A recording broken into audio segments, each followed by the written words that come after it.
As game number 6 gets ready to unfold for us, Mike Keenan, the coach of the Chicago Blackhawks, says, hey, not everything is right. There's too much violence. And this was in the Chicago newspapers today. He's referring to that Joey Kosher incident against his own netminder in the first period in game number 5. You take a look and see what you think. 2 minutes worth of penalties to Joey Kosher on that one, but still a lot of talk about maybe retaliation. Let's find more on that subject right now by moving upstairs Dave Strader and Mickey Redmond. Thank you, Ray. Indeed, Mick, we expected these teams to reach the boiling point maybe right out of the gate. Game 1 was a rather passive game, but it certainly has gotten to the boiling point here before Game 6. It has. The papers are full of it, but let's put it this way. John D'Amico, the supervisor of officials, talked to Jacques Demers. He talked to Mike Keenan, said this is not a war. The official rule book says a goaltender is not fair game. I repeat, not fair game when he's out of that crease. So it's a judgment call. We'll see how it goes. Don Koharski will be in charge tonight. Let's see what the two coaches had to say about the incident. If you want to really take a run at a goaltender, you take a run at him. We've nicked him. I can't deny that Joe Kosher finished his check. The replay shows that Steve Thomas, who was trying to do a job, kind of pushed Joey into Chevrier, and Joey did finish his check. And Chris King, the replay showed, he nicked him. When you, like I know, the game, I've been coaching for a long time, and when you want to hit someone, and we're not going to do that. He was becoming a target without question. They feel he's the difference in the series, and we wanted to alert the NHL and uphold the policy that they've tried to employ all year long, and that the goaltenders aren't fair game, and that there should be some action taken if they are run and certainly injured, and that's been the case in this series. Since Jacques Demers has been coaching the Red Wings, the Wings are 4-2 in games where they face elimination. They face it again tonight. Game 6 upcoming. Red Wings and the Blackhawks next on TV 50.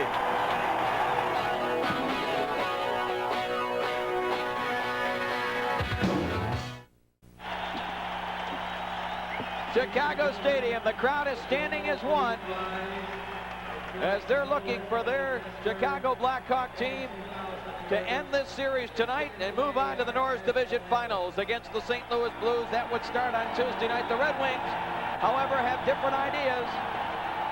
They want to force a Game 7 at the Joe Louis Arena on Saturday night.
Don Koharski will call his first game in this series. Ray Scapanello and Dan McCord are the linesmen. And it could be a long night for the officials. But they are fully aware of the situation from Game 5. As we look at the goaltender starting for the Red Wings, he has played in 4 of the first 5. Greg Steppen, an outstanding save percentage of .891, as does this young man, Alain Chevrier. And Nick, you have to wonder with some of the comments in the paper, regardless of how intentional Kosher's hit was, is it going to affect Alain Chevrier? I don't think it will in a great way, but we'll have to see early. I'll tell you what I'd follow it up with, a couple of high, hard shots up around his ears and try to make it a personal affair. Make it think they're after me, and that could get him off the game. The Hawks will be called for icing right out of the gate as Zombo goes back to touch. And Thomas, an unnecessary hit right out of the gate. Now, that's the kind of stuff that causes problems. Right there. Very unnecessary hit. Now Nil and Manson start to go. They're shoving and pushing. Right out of the gate. 10 seconds in. Koharski should call a penalty immediately on Thomas. That kind of hitting from behind on an automatic icing is a call that in the rule book says it's supposed to be made. The referees do not make it. And that causes problems. And we've got problems just 10 seconds in, but I don't believe there's going to be any penalties called by Don Koharski. The faceoff is going to come down to the Chicago end of the ice for a faceoff. To the left of Chevrier, or to the right? To his right, I guess. Looks like for a moment he was going to give penalties, but you know, he's going to have himself a long night if he doesn't call stuff like that. Take a look at the breakdown of the scoring by periods. See, the Hawks have been second period killers. Wings have gotten out of the gate well. They have scored the first goal in 4 out of 5 games in this series. Steve Yzerman against Adam Creighton. I think, David, a lead in this game is going to be more important than any other. The Hawks can feel the pressure. There's more pressure on them right now than there is Detroit, because Chicago knows they cannot afford to go back to Detroit. The Red Wings are resigned. They're saying, hey, we might have been out of it the other night. We escaped with our life, so let's just relax and go and play. Manson dumps it to the corner. Thomas rides Huda into the boards. Puck squirts loose. Burr, he takes a hit. Penalty coming right there. Creighton got the stick up. And the elbow's up. Adam Creighton gets the game's first penalty. Red Wings on the power play when we return. Adam Creighton off for elbowing at the 32-second mark. Now look at it right there. That size alone with Creighton get him into trouble, but he did get the stick up, and the elbow's on Burr. Red Wings get the first power play of the hockey game. And of course, who could forget? They had 2 shorthanded goals scored on them in Game 5 in Detroit. There you see the number for the Red Wings, just 5 for 30. That's just under 17%. And as Mickey just pointed out, 2 shorthanded goals against in Game 5, 3 in the series, which ties a Chicago club record. It comes out to the point. Chason slides it across Norwood. Lets the shot go. It's loose. He score! No goal. Oh! No goal. Oh, boy. The net, I believe, Dave, had just been lifted.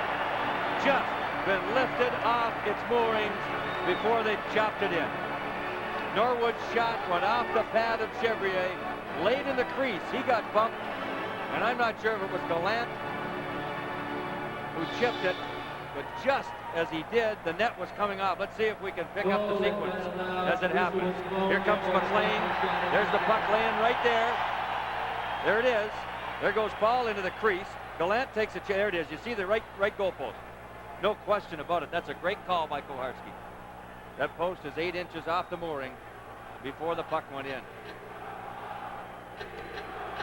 Yzerman and Troy Murray on the draw. Hawks look to clear. Norwood holds it in. Chason on the left point on the power play. Did not dress for game number 5. He's nursing a sore left leg with a Charlie horse. He sends it to the circle. Yzerman shot deflected just wide of Chevrier. Norwood sends it toward the net. Bouncing puck. Yzerman couldn't get control. Dumps it back to McLean. McLean off the boards. Here comes Chason. Tipped away by Dirk Graham. Wow. Woo. Well, he tested Steffen with that rocket. Chason's pass was behind Gallant. That allows Trent Yawney to pick it up, and he'll clear. 40 seconds left in Creighton's minor penalty. Pass comes to Yzerman. Up the right wing for Barr, hits him in stride. Fires it behind Chevrier up the boards. Good play by Yzerman. Klima helps out. Now the two of them get too close together there, and the Hawks are able to steal. Presley just drives it back behind Steffen. 15 seconds left, perhaps time for one more good rush with the man advantage. O'Connell to Yzerman. Cross the line. Tried to get through Manson. Hawks able to clear. Savard. Oh, penalty center ice. Dave Barr. Delayed call. That'll be offside. So the Hawks, with an interference penalty at center ice, will have their first power play opportunity, and they have capitalized only 2 more times than the Red Wings, Mick. They have 7 power play goals. The Wings have 5, but in a short series like this, that can make such a big difference. Interference is called to Dave Byers. He jumps on top of Gilbert in the center ice zone. And Dirk Graham a moment ago shorthanded. Let a blast go that caught stepping up on the inside of the left elbow and up over top of the net. Shabbat and Nil doing the duties in a shorthanded role.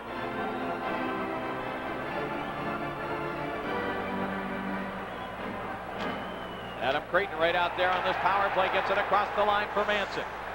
Manson tees it up, lets the shot go wide, rebound out to Larmer. Steffen's down. Look at this. Koharski's pointing at Creighton. Doesn't call a penalty. Steffen got knocked down. There's your paper war right there. Here comes Savard, avoids Shabbat's check. Denny Savard's pass is knocked down. Here's Shabbat to clear, and he avoided Creighton's attempted check. Here's Larmer, carries into the zone. Sends it back to the point, nobody there. Shabbat will intercept. That's going to go.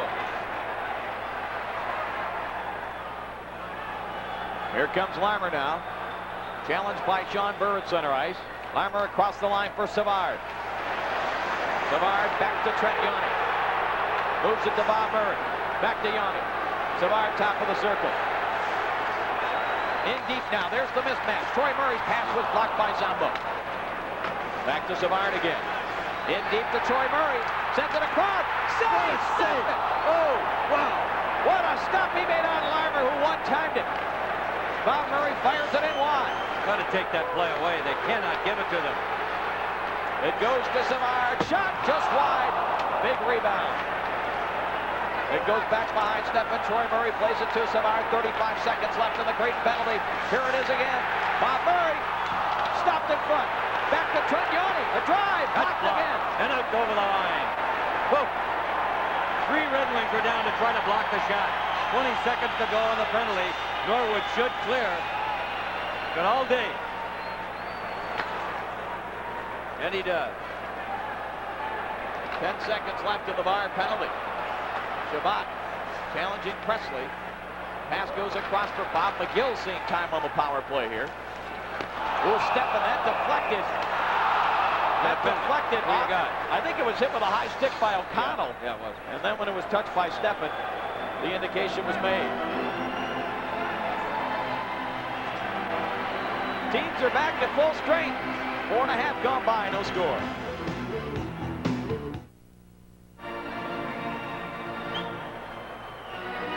Back live at the Chicago Stadium. There's Steffen getting run over. Penalty coming up now, and it's going to be Chicago for interference. Vince Gillette, his first shift of the series.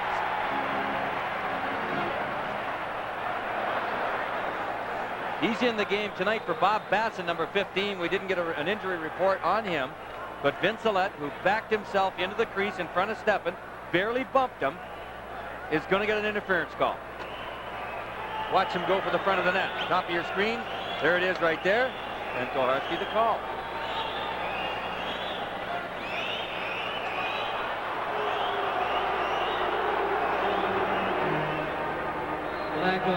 Vince Gillette, excuse me, did play in game 1 of the series, but has been scratched in every game since tonight. You got some other scratches for us, David? Red Wings with the same lineup they had the other night, except for Steve Chason replacing Jeff Sharples. So Sharples is scratched along with Dale Krentz, Randy McKay, Tim Higgins, and Chris King. The Hawks, as you mentioned, Bob Basson out of the lineup. We're not sure why. Brian Noonan also out of the lineup. Mike Eagles as well. And Doug Wilson, the key scratch for the Blackhawks. Right. Red Wings. Sure, David. Red Wings now in their second power play. Look out. Dirk Graham trying to get out in front. Wings converge on him nicely. That could have been dangerous. Here comes Oates now, leading a rush across the line. Drops it back for Yzerman. Little flip pass goes to Norwood.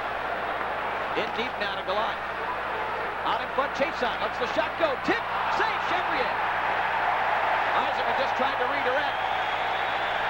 Now, you know, unbelievable. I think it's going to be a Detroit penalty. Manson again trying to haul on Yzerman. Well, I would have thought they would have talked to Gerard Gallant about the unnecessary penalties. That is just a bad penalty for Gallant to take. Nobody's going to hurt Yzerman in that situation.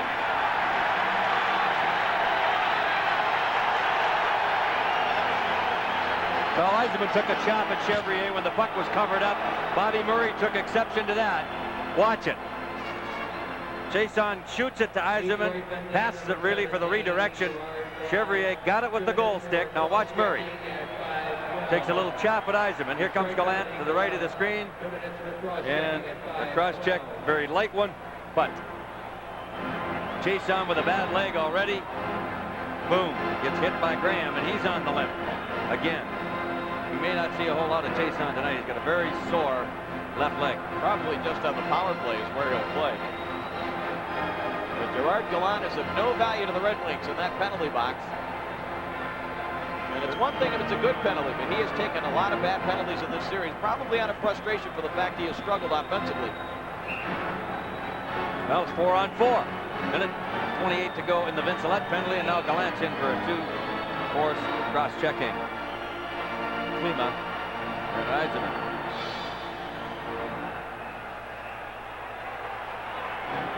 Well, Koharski's going to take control and keep it that way. That's the way to do it. Make sure they understand what the rules are, call them, and come mid-game, they should have them settled down. Somebody's going to get a penalty here, cost their team a goal and possibly the series. Yzerman and Troy Murray on the face-off. Murray again wins it. Bob Murray plays it around for Denny Savard. Savard, Troy Murray, Manson, and Bob Murray. The skaters for the Hawks. Here comes Yzerman. Oh, he took a stick from Bob Murray's going to be a penalty here. Sure is. Delayed call. Got him up in the cheek. I don't think he's cut, though. O'Connell across the line. Still a delayed call. Here's Oates. Nice play to get it to Yzerman. Lets the shot go just wide. Norwood will tee it up. He'll send it to Oates. Back to Norwood.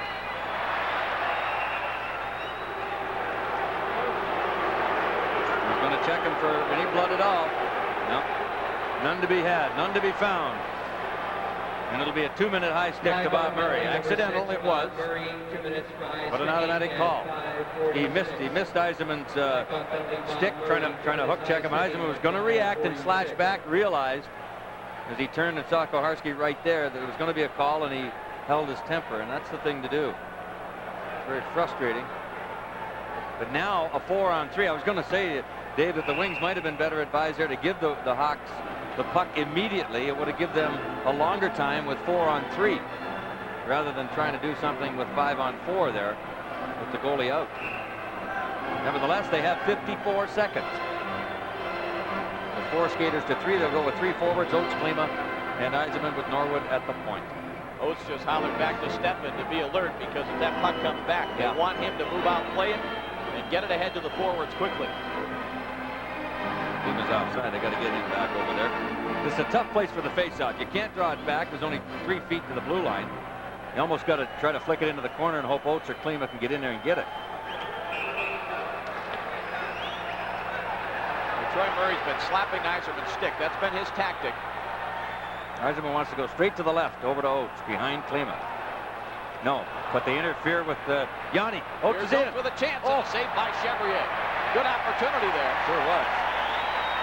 And Yzerman back to get it. 45 seconds left in the 4-on-3. Yzerman slides it ahead. Klima drops it back. Yzerman on the move across the line. Easily gained the zone. That's the key. Now it goes to Oates. He'll swap places there with Norwood. It goes to Norwood, top of the circle. Back to Oates, back to Norwood. Let's the shot, scores! Wow. Lee Norwood with a bullet shot. Power play goal in the Red Wings. Drop first blood, they lead it 1-0. Set up nicely. I'm not sure where that one went in or whether it was deflected or not. He really got a rocket on it. Norwood did. Set up by Oates for the one time. Norwood sets it up. I think he was going to go to Klima there. Look, decided, no, I'm going to come back over here. See, the Hawk defenders left Norwood. Screen shot right between the legs of 2 players, and Chevrier did not even see it. Two Hawks directly in the road. It went over Chevrier's right shoulder.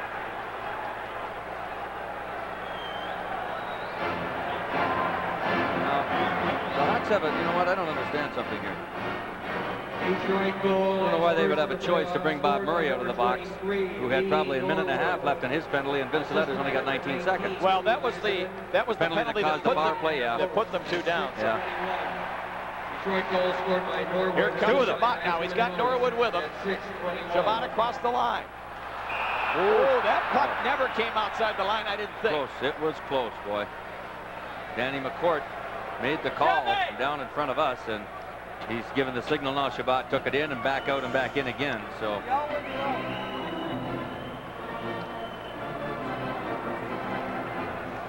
Oates and Yzerman both assisting on the power play goal by Norwood. So in 5 seconds, Vincent will be out, and the Hawks will have their second power play. mind you, it'll only be a 32-seconder with Gallant. 37 seconds left. Bob Murray back in his own zone. Starts it back. Power play now for the Hawks. Just screaming, Vince. That may be his last shift of the night. That could be an icing. No, they're going to let it go. Savard couldn't control it. Barr got to the line, but not out. Zambo will chase it down. Moves it smartly to Norwood, and Norwood able to clear. Oh, that went right into the Red Wing bench. And that means the faceoff will stay in the Detroit zone. 10 seconds now left in the Gallant penalty. Vincelette left the penalty box. Keenan was just screaming at him from across the ice. Get over here. So Danny Vincelette, who's gotten only in his second game since game one of the series, may be one of the Fine brothers for the rest of the night, taking that penalty. We'll have to wait and see. Yzerman with that assist moves into a tie with Tim Kerr and Denny Savard for the scoring lead among players in the playoffs. Of course, Kerr and the Flyers playing Game 6 of the Spectrum tonight against the Washington Capitals, with the Flyers leading that series 3-2. Of course, we'll be going down to Ray Lane for updates on the other games tonight. Face off to the left of Steffen. 10 seconds left in Gallant's penalty. Shabbat, loose puck along the boards. Drops it back for Zambo. He'll play it around and bounces to Sean Burr. Here comes Gallant on the box. Burr from center ice. Big rebound, but Creighton is there to move it away. Chason now moves it to Zambo. So Steve Chason out there once again. Oh, that got behind Keith Brown. Here comes Torrey Robertson. He's able to chop it in behind Chevrier. Now Burr and Manson. Burr drives it back into the corner. Brown hit by 2 Red Wings. The puck still deep in the Chicago zone. Manson just plays it around, and Creighton will get there. Plays it ahead for Savard. It's tipped away. Here's Nil. He's checked. Torrey Robertson back in his own blue line. Moves it to Sean Burr. He'll slide it in behind Chevrier. Dirk Graham drops it back. Hawks fail to clear. Chase on toward the net with it, but just wide. Weimer, rink wide pass for Dirk Graham. Cuts behind Troy Murray. Trying to hit Murray with a pass, and it comes back to Jim Nill. Into the Hawk zone. Chevrier moves it to the corner. Yzerman hit there by Troy Murray. And the Hawks, McGill just does get it out of the zone. Here comes Dirk Graham with a bullet shot off the Steffen's glove. Steve Thomas centers. Oh, that's a tough call there on Koser, I'll tell you what. That is a tough call on Joe Koser. 8.5 gone by in the first, with the Wings leading 1-0. Joe Koser in for cross-checking. 8:28 the time. Red Wings lead it 1-0 on a goal by Lee Norwood. Now look at the penalty. Graham with his back to Koser. Not much of a cross-check, but the way Graham went down, therefore the call. But the Red Wing following because Nill was jumped on rodeo style at the other end. Yzerman was cranked up by Troy Murray. And then the call on Koser. Dirk Graham was already bent over and practically going down on his own, and Koharski was right there, but he made the call. Manson shot from the point. Steffen save. Rebound is there, but Zambo clears it off the boards. Yzerman looking for Shabbat up the middle. Just misses it with that pass. Shabbat, good job forechecking. Knocks it away from Bob Murray. Here comes Manson. Giveaway. Yzerman shot was blocked. Eiserman again. Now Manson finally gets control, slides it ahead for Larmer. Good play, Shabbat. Knocks it back. Behind him. Eiserman across the line, trying to get loose. Oh, didn't get much on it. Looked like he was going to deke. He might have had him, but he tried to go short side, didn't get it up. And an easy save by Chevrier. Hawks return it. Here's Larmer now. In deep for Creighton, trying to slide it in front. Slapped off the boards by Norwood, but held in by Yanni. Creighton again. Norwood slaps it away. Yanni holds it in.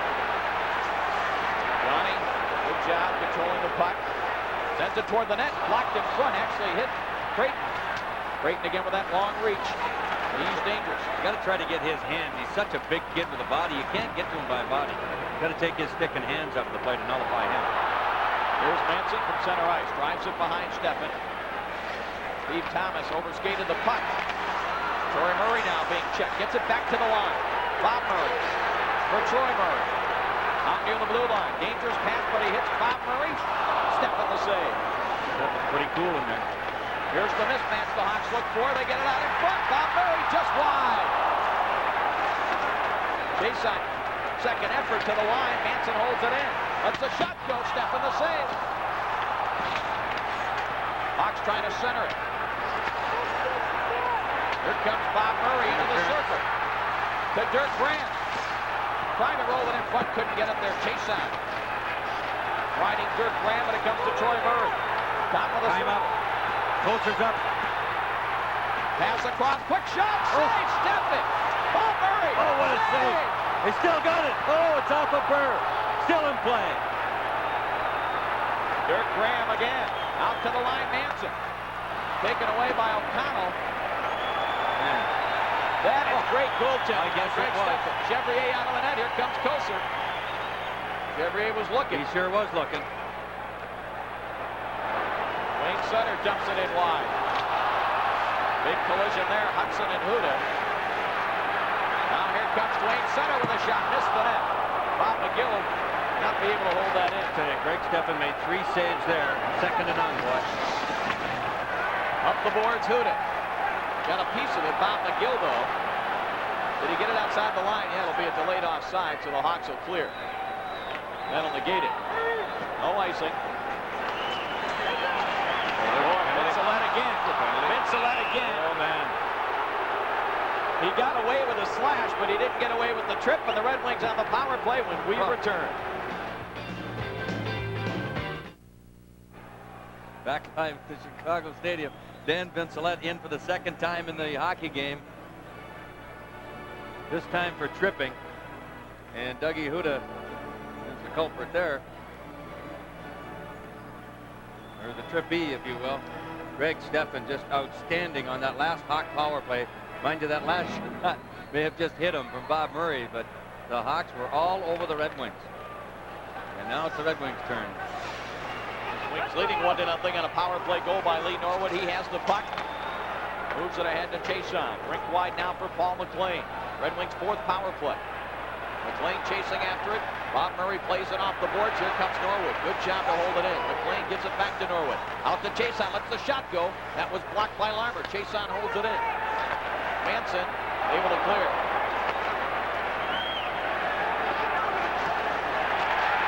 Well, Steffen's gone. He slashed Presley. But you know, you're into the interpretation of these rules again. Either you can touch him or you can't touch him. Presley just barely tapped him. Steffen tapped him over the head with a goal stick. And he'll get a 2-minute high sticking penalty or slashing penalty. Koser totally avoided Chevrier at the other end. I guarantee you, if he had touched him, he'd have gotten a penalty. If Koser had done that, he'd have been in the box. But it goes the other way, and it's nullified. The power play back in a moment. Greg Steffen. 2 minutes for high sticking. Paul McLean in the box. And 4 skaters aside. The rule book reads, David, that the player, the skater, has to do his best to avoid contact with the goaltender. And if he doesn't, then the referee is supposed to give him a penalty for not avoiding that contact. And then, of course, you go to the severity of the contact. Right there, I didn't think that contact was all that severe, except At the other end, if it had been Kosar and Chevrier, it would have been called, I'm sure, from the follow-up from Game 5. Well, if nothing else, it would have been interference because Steffen could not get back out to the front of the net. What you are is right back to the basic old interpretation. It's a judgment call by the referee. Yanni holds it in for the Hawks. Jambo, though, back behind his own net, avoiding the forechecking of Savard. Now Yzerman slides it across to O'Connell at center ice. Tried to play it ahead. It's blocked by Yanni. Trent Yanni goes across for Larmer. Four skaters aside. Look out. Good play by Clem. Oh, it's offside. Put himself offside, unfortunately, with the steal.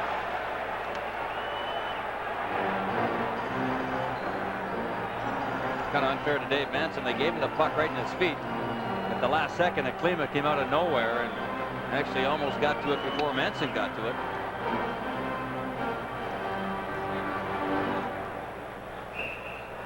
Stay tuned immediately following tonight's game. The 10 o'clock news, now a full hour. Join Roger McCoy, Amir Makinson, Randy Berto, and Jim Burke for the news, sports, and weather. And also Ray Lane will have a report about tonight's game right here from Chicago Stadium. That's the 10 o'clock news special edition, now a full hour. Got one birthday to get in. David Norman wanted to say happy birthday to Darla, who's 27 today. Manson steals. Moves it up the right side. Dirk Graham with a shot. Steffen the save, and he'll hang out. 52 seconds left in Vince Allette's penalty. When he comes out, there'll be 34 seconds left in the Steffen penalty. You see Craig Steffen's career playoff record against Chicago. Steffen, as I mentioned in one of the earlier telecasts, one of 4 players left from the 1985 playoffs that saw the Hawks sweep the Red Wings in 3 straight. It was a 3-of-5 series, and they outscored them 23-8. Craig Steffen in the last game of that series went after Al Secord, chopped at him a couple times with a stick, drew an 8-game suspension that started at the beginning of the next season, which of course was the 40-point year, and nothing went right that year. Right here, the face-off controlled by the Hawks. Yanni dumps it back behind Steffen. Dirk Graham, good job by Zambo. Yzerman will get control. Moves it to Zambo. Zambo drops it back. O'Connell across the line. Lets the shot go. That was just wide of Chevrier, who was screened again. Half a minute left in this 4-on-4 situation. Zambo with a hit on Troy Murray. But Murray gets control of the puck ahead for Dirk Graham across the line. Graham checked by Gilbert Delorme.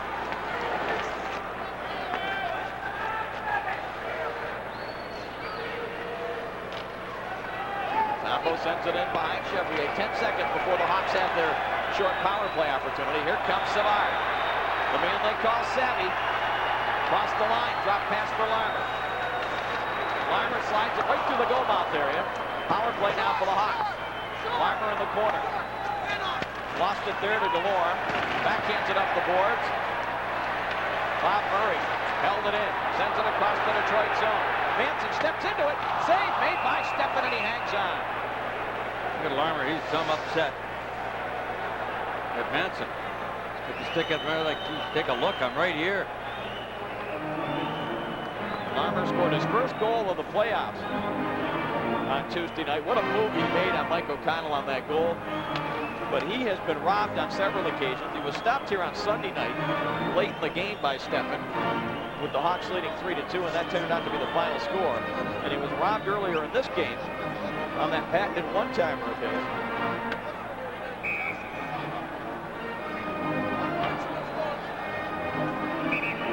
Seconds left in Steffen's penalty being served by Paul McLean.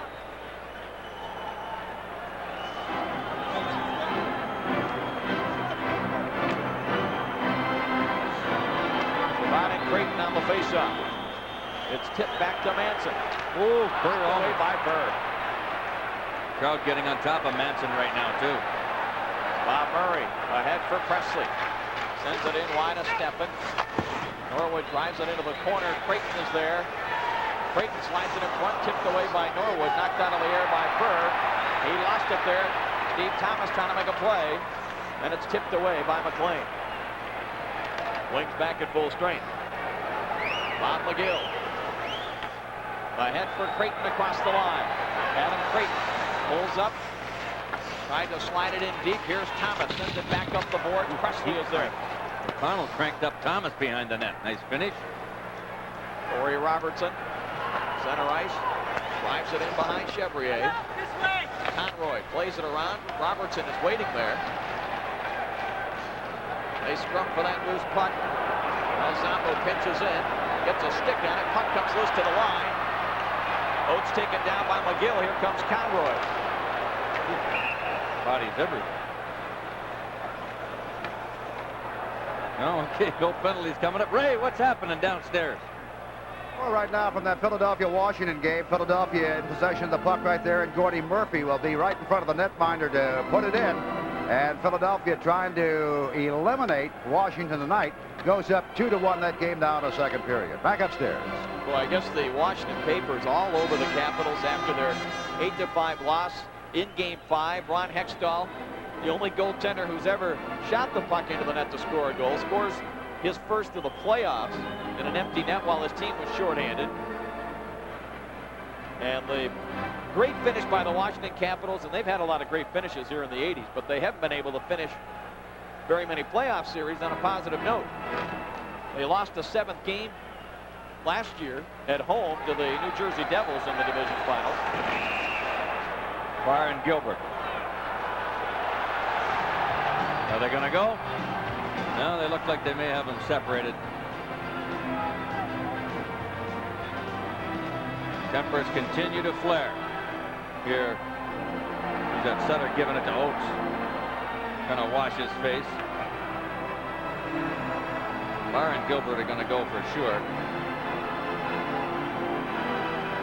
And DeLorme having a good chat with Hudson.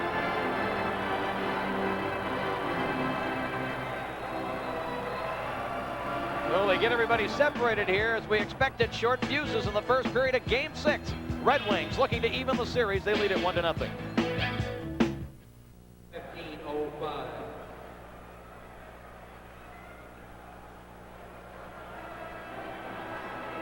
Young Peter Wirtz, one of the many members of the Wirtz family that own this hockey club here in Chicago. Father Bill, of course, been around, one of the governors in the NHL for many, many years. Greg Gilbert in the penalty box along with Dave Barr. The Wings each for high sticking. Greg Gilbert, the former Islander, had a couple of assists in Game 5. He'll be Ray Lane's guest in the first intermission. O'Connell having problems with the puck. Oates comes over to help out. They send it deep. Line to Chevrier. Here comes Paul McLean. Conroy rides him into the boards. Hudson able to get it to McGill. Now to Vincelette up the left wing. Vincelette has had 2 shifts and he's had 2 penalties. Here's a steal by Klima. Back the other way for Oates. Gonna get another one that keeps that stick up, slapping Oates like that. Towards the end of his ice time. Nambo missed McLean with that pass. That'll cause an icing here. One thing to be intent in a playoff game, and that's fine to be intent to get up and get ready and really get fired up to play. But boy, you got to play smart. You can't afford to take unnecessary penalties for your hockey club. Restraint is the name of the game. It's too important to either hockey club to be put into negative shorthanded situations. Mrs. Illich down behind the Detroit bench. Husband Mike is up in the press box, I believe, watching the game. All the Detroit contingent. Down to 4:09 left in the first period. Red Wings leading 1-0 on the power play goal by Lee Norwood at the 6:21 mark, while the Wings had a 4-on-3 skating advantage. Hawks have outshot the Wings 10-6 so far in the period. Burr wins the faceoff from Troy Murray. DeLorme plays it around. Yzerman got it off the boards. Burr has it now. Dumps it in. Chevrier has it in the glove. Drops it off. Bob Murray plays it up the boards. Yzerman waiting there. Lets it go. DeLorme with a shot saved by Chevrier. Troy Murray able to clear to Steve Thomas. Up the left wing. Lets a long shot go.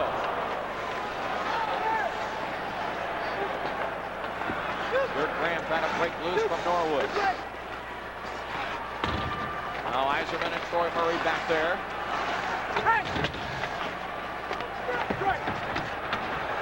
teams going at it. They should get a whistle and do. Well, good job by Yzerman. He can't afford to let Murray go, or the defenseman's got to leave his position in front of the net, and that would leave a Hawk open. So Steve Yzerman does a good job defensively in back of his own net. Usually you see him back of the opposition net. Like Yzerman last night in the lobby of the hotel, he came down dressed in a sweatsuit, going for supper, and very relaxed. I think the whole team, Dave, has been relaxed since the start of Game 5. And they figured, boy, we're down to our last breath here.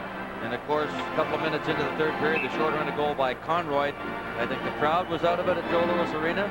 The team was down, and back-to-back goals, 59 seconds apart, turned the whole thing around. So the Red Wings have almost felt their death in this playoff series. So anything else at this point, I think, is a plus for them, and they're acting just like that. They're very relaxed. Weimer shot off a faceoff, trickled just wide after it was deflected. What do we got? Savard got hurt somehow. His stick is down, and I don't think there's any penalty call on the play, and Savard's not upset about anything. 1-0 Detroit, 3:21 to go. First period. See if we can see Denny Savard. Oh, I see. He took an errant stick there from Burr. He sort of ducked his head right into it, and he caught it right in the lip. No call on the play. Savard does have a bloody lip, but he wasn't arguing with Burr or anybody else or the referees, so.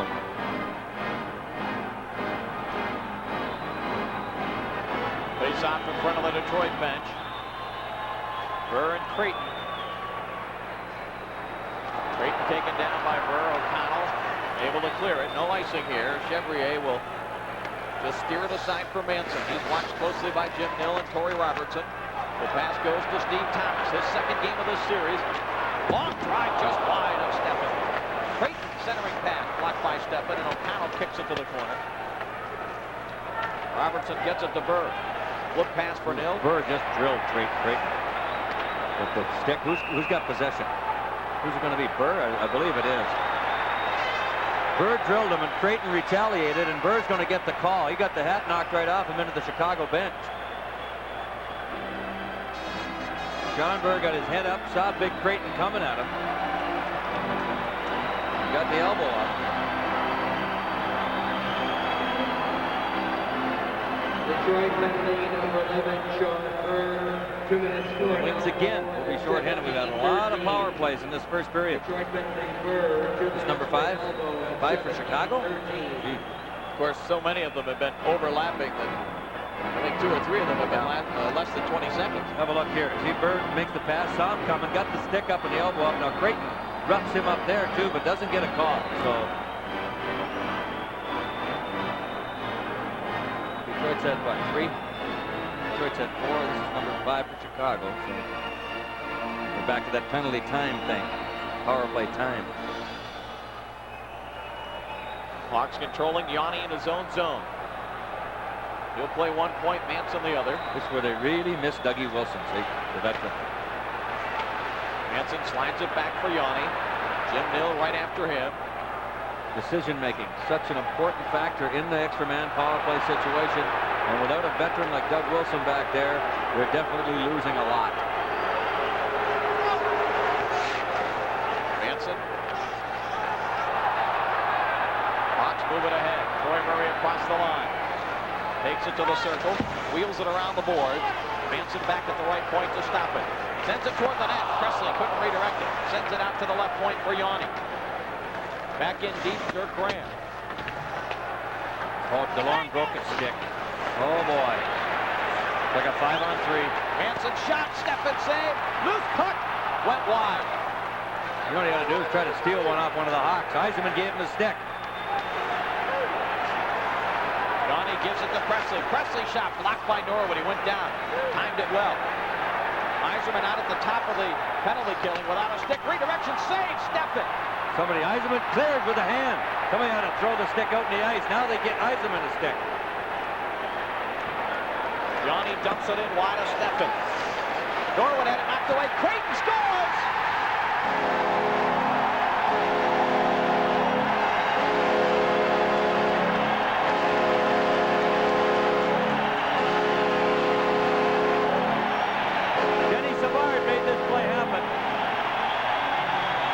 Savard hooked Norwood from behind. There's a dump in from center ice. It'll be a power play goal. And it's Steve Larmer that got the goal as he just picked up the loose puck off the end boards. Norwood go to get it.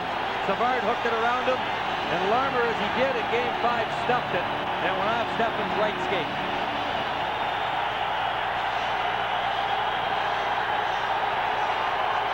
Watch Savard stick wrap around right there. And a bad angle, nowhere to go, and it deflected in off Steffen's pad to tie the game at 1. Larmer's second of the playoffs. Each team with a power play goal. Wings clear the zone. Creighton waiting there. Sends it across. It's taken by O'Connell. To center ice. He backhands it in on Chevrier. 1 minute to play in the period. Yanni to Savard. Savard takes his time. Starts it back the other way. Little soft pass for Larmer. Look out. Here comes Creighton. He's got Savard with him. Couldn't make the pass. Sends it back. Savard couldn't hold it in. Conroy. That's icing. Would have been a two-line pass. No, they waved it off. Kidding me. They said it was deflected. Got it. Good. Oh, man, they're both going to go. I can't believe. Is O'Connell going to go? Oh, yeah. And Yep. second of the playoffs. He gets punched in the head by Creighton. Boy, O'Connell's not going to believe this. Number 8, Trent Yanni. 1839. Blackhawk goal scored by Pretty sure they're both going. Assisted by Savard and Yanni. Savard and Yanni drew the assist on Larmer's goal. Originally, I thought it was Creighton that shot it. May not be a double here. He put both hands up like they're both going to go. There's the high stick in the elbow by Creighton. Now you see, there's Koharski as the camera went by him with both hands, but only Creighton's going to the box. Number 22, Adam Creighton. 2 minutes for high See, sticking. Dirk Graham's arguing with him now that he made both calls. Blackhawk penalty, Creighton. 2 minutes for high sticking at 19:28. So the Red Wings, like the Hawks, now have had 5 power plays in this period. 32 seconds left on the.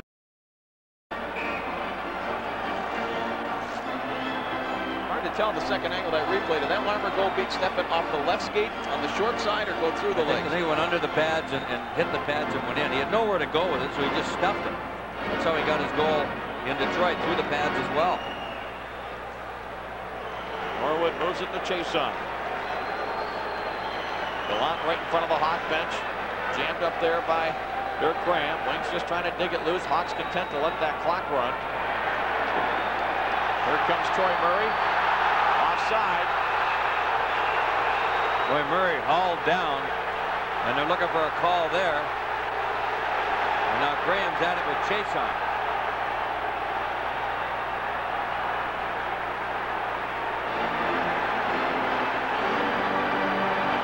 Linesman did a heck of a job. They both linesmen wrestled both players to the ground. That job isn't tough. Two old friends are at it again, Gallant and Manson.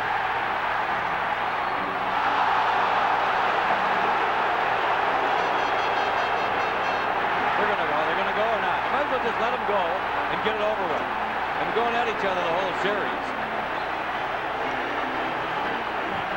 Get Chason off. Linesman and Murray. I don't think they're going to bother anybody down there. They're trying to be quiet and keep it calm. Gallant and Manson both get the wave from Koharski, but we'll have to wait to see what he calls. 2 waves before and only 1 penalty. Well, the problem was the play was offside, and Koharski didn't realize it. The whistle should have gone well before it did. Well, I think it probably did from the linesman, but nobody could hear it. Now, the big argument was Troy Murray getting hauled down, hooked at the blue line, and no call being made there originally. Penalties here at 19:48. Under their famous chant here at Chicago Stadium. About the Wings in Detroit. I don't think there's going to be any additional manpower advantage. Let's take a look at it here, Now, man. you see the hook on Troy Murray. Right there by Gallant. Now, you won't see him go down. Chason and Graham just keep on going and going and going. And Hansen and Gallant. Detroit penalties, number 3, Steve Chason, 2 minutes for roughing. Number 17, Gerard Gallant, 2 minutes for roughing. They're both going, Manson and Gallant, 2 minutes each for roughing. 2 minutes for roughing. And number 33, Dirk Graham. Graham gets 2 for roughing. Chason 2 for roughing. There's 4 minor penalties. Troy Murray is totally incensed with Koharski right now. Well, I don't think he realized that the play had been ruled offside before he was taken down. So 12 seconds left in the first period, a 1-1 hockey game. Norwood for the Red Wings, Larmer for the Hawks. And once again, as we expected, a long period of hockey.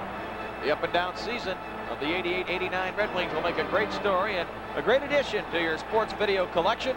And you can call now, operators are on duty, at area code 313-567-7500 to order your copy of the season highlight video of the 88-89 Red Wings. Be sure to specify Beta or VHS. You can use your Discover, Visa, or MasterCard. So call and order right now. 12 seconds left in the period. And with the face-off at the Detroit blue line, probably not enough time to get down and even get a pop at Chevrier. 13-7 shots on goal favor the Red Wings, or the Hawks rather. O'Connell for Norwood, quickly up the middle. Offside. Hit the skate of Yzerman, so the offside call is made.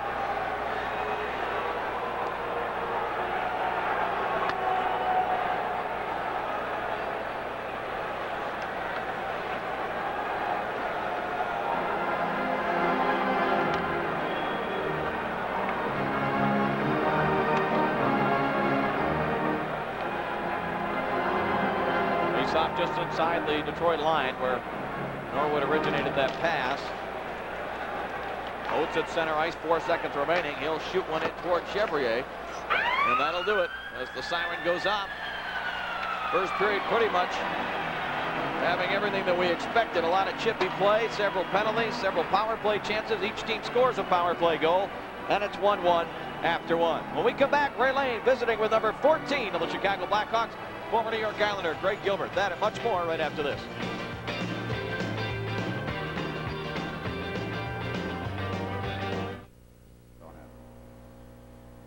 After the first 20 minutes of regulation here in game number 6 at Chicago Stadium, a 1-1 affair at the 6:21 mark, a power play goal scored by the Red Wings' Lee Norwood.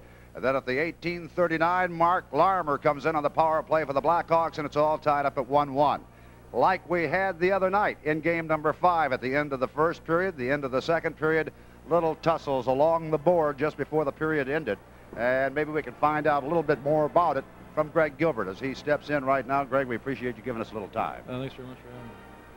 You are not an old-timer as far as when it comes to these playoff games. I mean, you saw them in 81 and 82, 82 and 83, and you have some championship rings with the Islanders. Is this a little different tone, though, and as you look at it now, a mature veteran with the Blackhawks? Well, you know, I'm trying to give them a little experience in the playoffs. You know, I'm trying to keep the guys calm and help as much in the ice as I can. You know, I'm just trying to do my job out there, and that's the key to playoff hockey. I've learned is everybody just do their own job, not try to do too much. And you know, it's a tough series, good struggle, and it's a good game. Mr. Gilbert does not come in without anything as far as on the board. 1 goal, a couple of assists, the big goal in that fourth game, a couple of assists in that last game. It's been a good playoff series, but I think you still would like some more ice time. Oh, most definitely. You know, I want to help contribute more than what I've been doing. You know, Mike's pretty well set with what he's going to do, and you know, it's his decisions all the time during the game. So I've learned what you have to do is the ice time that you do get, just give it your best shot, do your job, and hopefully contribute. Okay, when you came to this club, you had played 55 games this year with the Islanders. Come over here and actually only get about 4 games in. When you come into the playoffs now, how do you define your role? Well, try to support the guys that are playing, and like again, all I can say is try to do my job. You know, I'm trying to keep the guys up on the bench, and Dwayne Sutter is doing the same thing, and I think that's where experience comes in. You know, in tough times, you have to try to keep the guys calm and relaxed in there, and there's a delicate balance. You have to be relaxed and calm, but you have to be intense. So it's a very fine line, but you know, we're trying to support them as much as we can and help out. That old trite phrase, seasoned veteran. But coming into this this playoff series against the Red Wings in the Norris division was something new for you. Did you expect what you are seeing right now, or did you expect more? I don't know. It's pretty intense out there. It's good. Every game's been good, hard-hitting game, good skating game, and a lot of good plays out there. And I kind of expected it. You know, there seems to be a rivalry between Detroit and Chicago, so it's a very intense playoff round. And I've been in a few of those in the past, and nothing's changed. Playoffs is a whole new season, and everything starts fresh. And going back a little less than a decade, you had a great goaltender with the Islanders, but Mr. Chevrier here has certainly done a job for the Blackhawks. Most definitely. Chevy's held us in a great number of games. He's playing superb, and hopefully he'll keep playing that way. But we have to cut down on their scoring opportunities as forwards and defensemen and give Chevy a little help, because he's doing an unbelievable job. But when that happens, it also gets physical, doesn't it? Most definitely. Most definitely. You have to take the ice away. You can't give them ice, and whenever you're going to take ice away from the Red Wings, there's going to be a battle for it. So you better be ready. Craig Gilbert, you plan to be with the Blackhawks next season? I sure hope so. I'll do my darndest to be here. Thank you for sharing some time with us. Good luck in the second period. period. Thanks very much. I appreciate it. It's a 1-1 game. We'll be right back after this word from Arby's.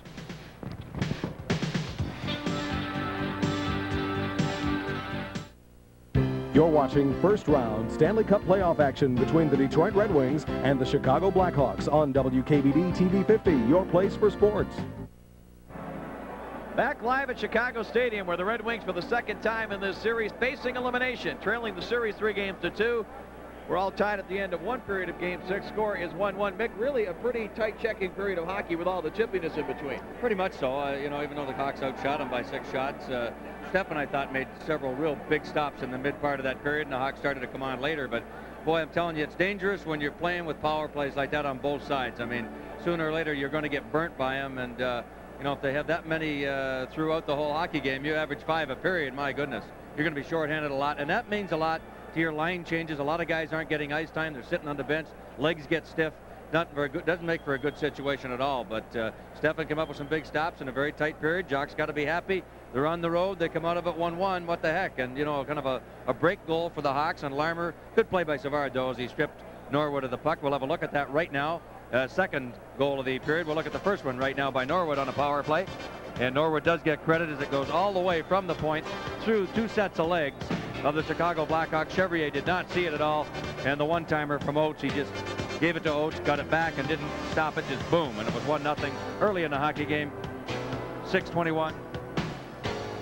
And Norwood gets his first of the series. Larmer comes back for the Hawks on a kind of a funny play.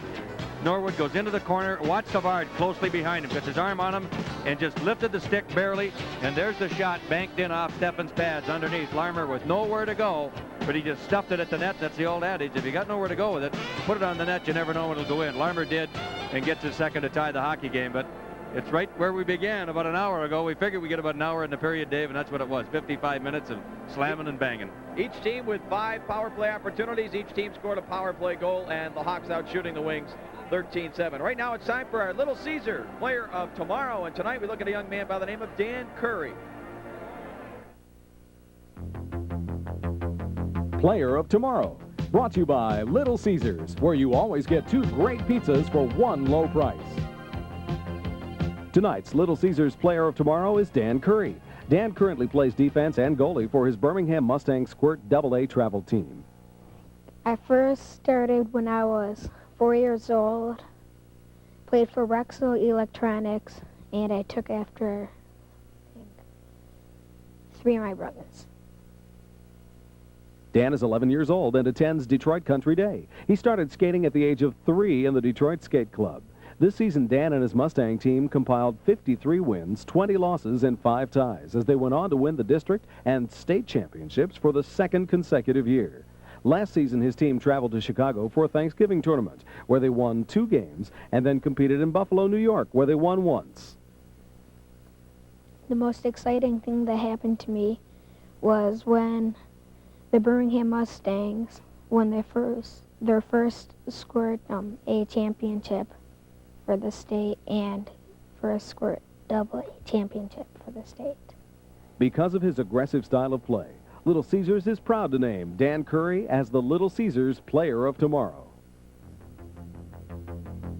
Player of Tomorrow has been brought to you by Little Caesars, where you always get 2 great pizzas for 1 low price.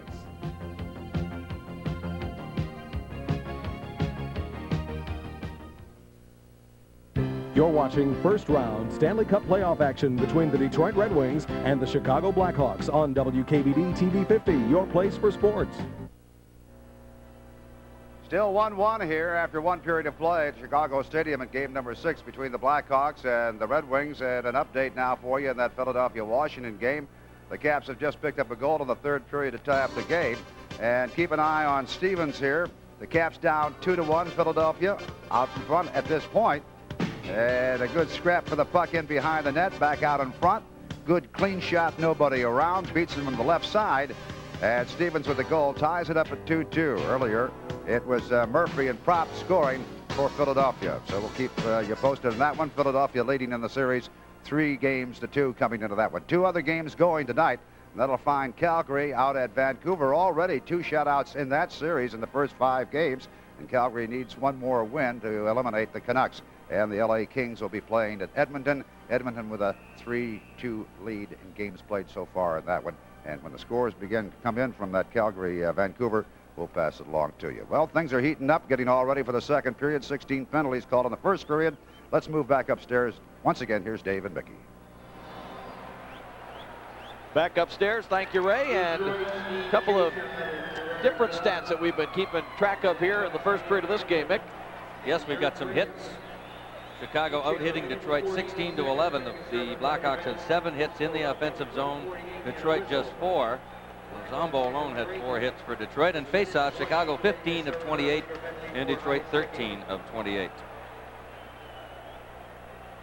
Red Wings did not win a face-off in the Chicago end.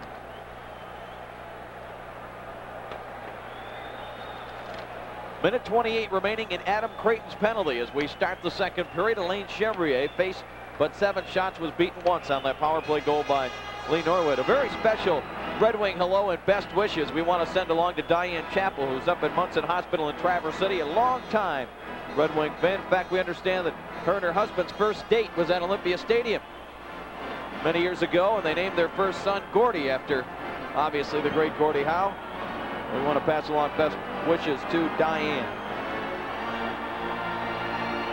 Yzerman, McLean, Klima up front. Gallant still serving his minor penalty. That came at the 1948 mark, so he's got to wait till the 148 mark of the second period to come back. Norwood and O'Connell will play the points to start off with this man advantage as the big pipe organ here at Chicago Stadium, getting the crowd revved up. This has been the Hawks period scoring-wise in the series. The Red Wings have got to eliminate that. They've got to turn it around. It comes to McLean. His shot blocked as he was trying to cut in on Chevrier. One of the Hawks there, I believe, was Bob Murray. Not the stick on the shot that ends up over the glass side of the play. Boy, Bobby Murray, Dave, thought his career was over. He went to Saginaw, played most of the year there, did not get along well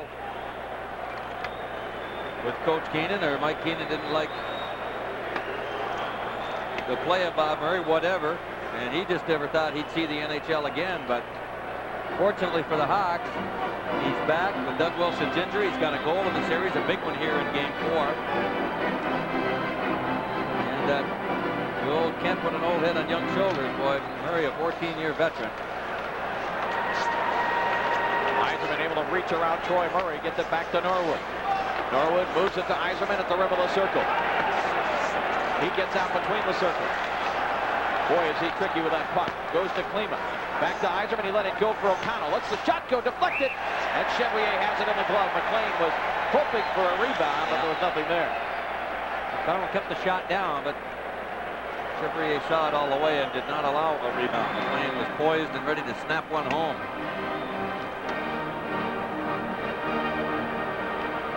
Yzerman let that pass go right through him. He knew O'Connell was back there, and he was being checked immediately. 53 seconds left in the Creighton penalty. Situation like that, would O'Connell be yelling to Yzerman to let it go, or would Yzerman just make that decision? He'd let him know he's back there. He'd say, you know, I'm here, I'm here. That's the communication game out there. This stadium, as noisy as it is, boy, you got to holler pretty loud. Yzerman's got to come up with something to counteract Troy Murray banging his stick before he takes those face-offs. Yzerman's been complaining to the lineman. Look out, a near giveaway there by Norwood. Yzerman's been complaining to the lineman that Troy Murray never gets his stick down. his own stick down, and then he's just tapping Yzerman's stick. Hard work by Troy Murray, but it comes to Paul McLean. Across the line, Larmer will take over. He looks for an opening, just does get it by O'Connell. 15 seconds coming up now, remaining in Creighton's penalty, and the Wings will look to rush it up the ice one last time with a power play. Early stages of the second period, 1-1 our score, Game 6, Norris Division semifinals. Hawks with a 3-2 lead. Klima couldn't quite control. Bob Murray able to clear just as Creighton steps out, so there's no icing.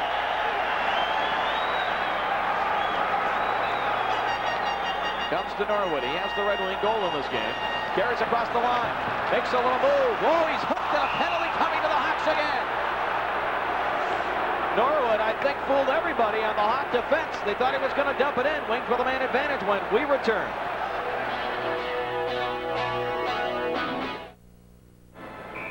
Red Wings have got to make this power play work. Norwood on the offensive rush. Who hooks him? Gilbert. Right arm.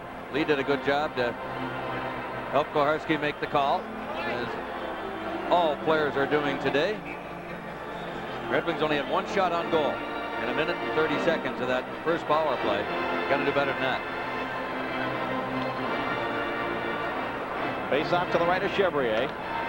See, Troy Murray never puts the stick down. He just goes right after Yzerman's stick. Maybe we can watch it here. See that? He goes right after Yzerman's stick and then slaps the puck. That's been a very effective tactic for him. Look at Oates. Across for Yzerman. It was blocked. Still loose. Box clear. One of the few times we've seen the Wings have that 2-on-1 set up deep along the Chicago goal line with a man advantage. Here comes Dave Barr now. Drives it behind Chevrier. Oates waiting along the board. Stopped it with a skate. Troy Murray plays it back up the glass. Larmer able to tip it out of the zone. He comes up the right wing. Larmer lets the shot go. Snap of the save. Gonna go with it and catch him. Oates on the move. He carries across the line. Drops it to Yzerman. Back in deep to Oates. Right on in front. O'Connell saves. Oh, cleared by Keith Brown.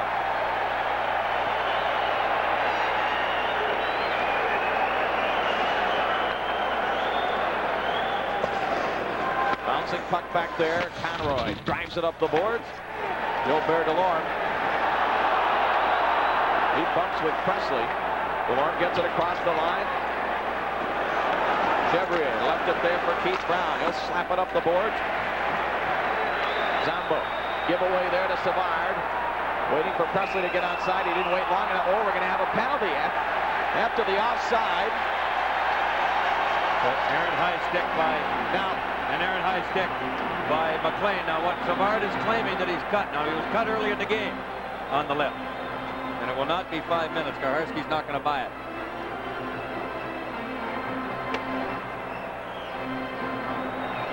Power play. Well, either the players are going to get their sticks down or something, because this game has had absolutely no flow with all these minor penalties. And well, we expected that. Although there's 6 power plays now on both sides, or there will be once Gilbert comes out of the box. Nobody's had a 2-minute power play, I don't think. No. This Red Wing penalty or power play lasted 1 minute 24. The Hawks will likewise have 1 minute 24 when the Gilbert penalty is over. 4 skaters aside right now. 1-1 our score. Just over 3 minutes gone by in the second period. A Red Wing victory, and we've got Game 7 right here on TV 50 on Saturday night, live from Joe Louis Arena. Burr avoided the hit, dumped it back in behind Chevrier. Quick pass to Presley. Wayne Presley sends it across for Conroy. Conroy back to Presley. Lines up for the shot, just off the end of Steffen's glove. Zambo plays it up the boards. Gets some help now from Sean Burr. Burr starts it back the other way. Gilbert's out of the box. The Hawks with the power play now. Presley slapped that off a nail. Here comes Presley the other way, across the line. Mishandles the puck. O'Connell able to clear. Paul McLean in the penalty box for another minute. Bob Murray, number 6 for the Hawks. Center ice, drives it in behind Steffen. He'll be able to stop this one. Look out. He played it himself up the board. Chabot able to chop at center ice. Checked right away by Larmer. Chabot still giving the Hawks problems, and now Bob Murray takes over. Comes back behind his own net. 35 seconds left in the power play. Manson, center ice. Shifting with the puck. Carries into the Detroit zone. Now Savard. That'll be knocked away by Barr out to center ice. And the Wings will try to change up the penalty-killing unit as the Hawks come back into the Detroit zone. Larmer for Creighton. Back for Savard. To the line, Bob Murray. Savard along the boards, couldn't handle. Could have shot it and didn't, but a miscue there. Wings failed to get it out when they had the opportunity. Savard in deep. Larmer mishandled. Rolls out in front. Hit the side of the net. McLean is out of the box, and here come the Wings. DeLorme from center ice. Rolls it in behind Chevrier. Both teams 1 for 6 on the power play, and that's all the scoring in the hockey game. Would have been icing, but Steffen had to play it. Huda, dangerous pass. Bounces down into the Chicago zone. There's no icing here. McGill plays it back up the right wing boards for the Hawks, and Larmer has it. Steve Larmer, number 28, drives it in. That should be icing. It is called as Norwood touches up. 14-17 left second period. We remain tied at 1-1. 16-9 the shots on goal favoring Chicago, so they've had 3 in this period. The Red Wings have had 2. Each team has had another power play opportunity. Up in the press box, down in one of the end zones here. That's Red Wing owner Mike Gillich, second from the right. Very concerned and intense as he is at all Red Wing games. Troy Murray back the other way for the Hawks across the line. Let's go. A shot blocked by Huda up into the seats by the organ loft and out of play. Saw an interesting story on the news the other day. Mike Gillich and Little Caesars looking to put a deal together with the Soviets. Soviet. Pizza goes to Moscow. Be interesting. I don't think they're used to giving much away in the Soviet Union, let alone 2 for the price of 1. Nothing at all. Last time I remembered, 1972.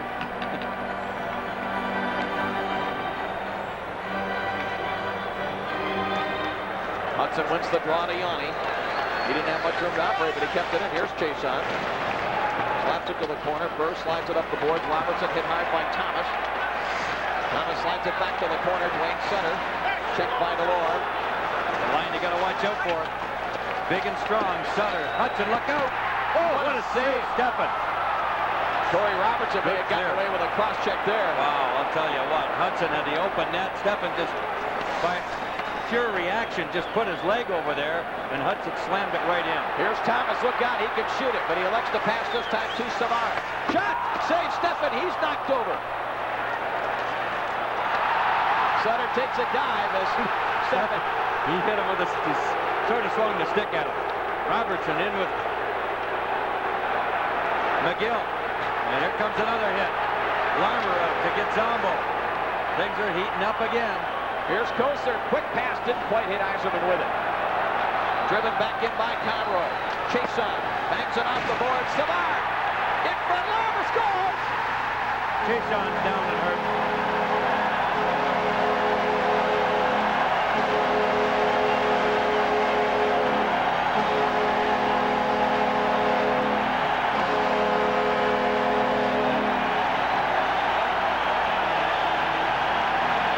Glass got popped right out of the top of the boards, and Chason is down heavily. Who got it? Vincelette from behind. There goes the glass. Chason down. No penalty. And underneath Steffen goes Larmer for his second of the night.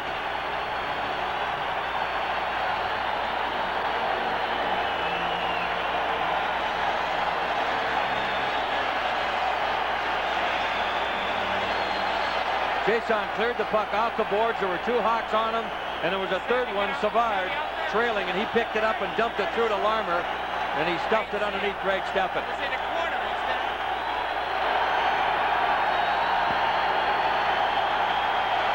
I don't know if that glass popped out completely or whether it broke. and shattered.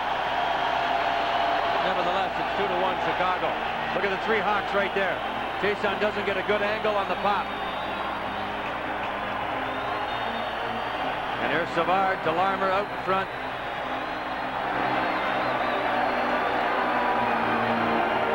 Larmer second of the night, third of the series. Savard will get an assist.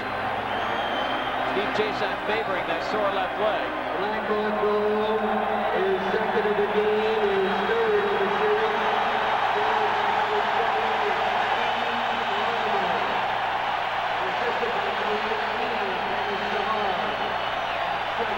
Savard will get the only assist on the goal by Larmer, but Vince Alette helped make the play.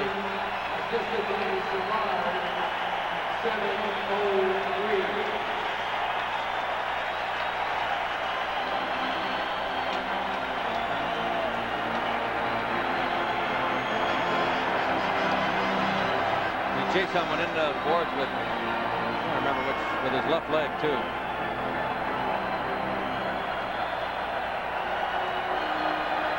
Yzerman, Kosar, and Gallant out there now against Creighton, Thomas, and Presley. 12:57 to go, second period. Here's Yzerman, plays it ahead for Kosar. Tough angle, he'll send it toward the net, and it went wide. Held in by O'Connell. That's deflected out center ice by Creighton. Delayed offside, waved out. Bob Murray plays it for Presley. Ahead for Creighton. He's angled off by O'Connell. Centering pass, Presley! He scores!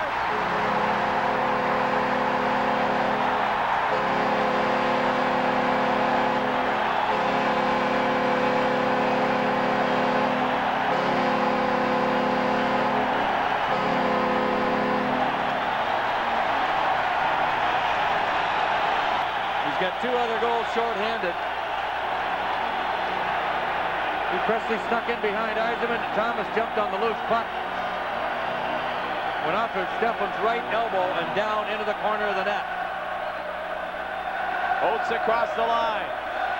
The series could be hanging in the balance in the next couple of minutes here. Red Wings trail by 2. A lot of time left, but the Hawks will try to put on the kill. Here comes Dirk Graham. He's got Hudson with him. Graham shot blocked by Huda. Wings played that well. Conroy checked by Barr. 26 seconds apart, the 2 goals. Huda slides it ahead for Adam Oates. Troy Murray steps up to block it. Dirk Graham across the line. Hawks want to change. Crowd wanted a penalty. Here comes Kleeman, trying to go wide. Now Larmer trying to get it by Norwood. Larmer's second effort gets it center ice. Taken by DeLorme back in his own zone. DeLorme plays it back the other way and then knocks down Savard. The Wings will be offside here. 11:21 to go, second period. Hawks taking command, lead 3-1. Back live with the action in the Chicago zone. McLean knocks it away from Vince Alette. Graves, his first action, takes the shot, Chevrier the save. And back comes Vince Alette now for Hudson. Hawks with a 2-goal lead. And we haven't reached the halfway mark in the second period, but a critical couple of minutes here. Sutter checked hard by McLean. He comes center ice for Adam Graves. 1-on-1 against McGill. Graves will try to cut in. McGill won't let him. Sutter did not get it by O'Connell and slapped back in by Shabbat.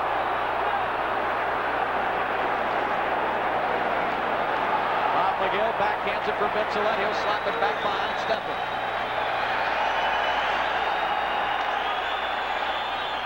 The Hawks late in the regular season had 7 occasions blew 2-goal leads in this building.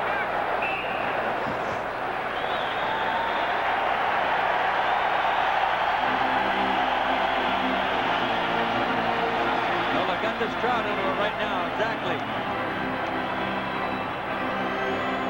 30 minutes of hockey. They lead it by 2, 3-1. The goals just 26 seconds apart.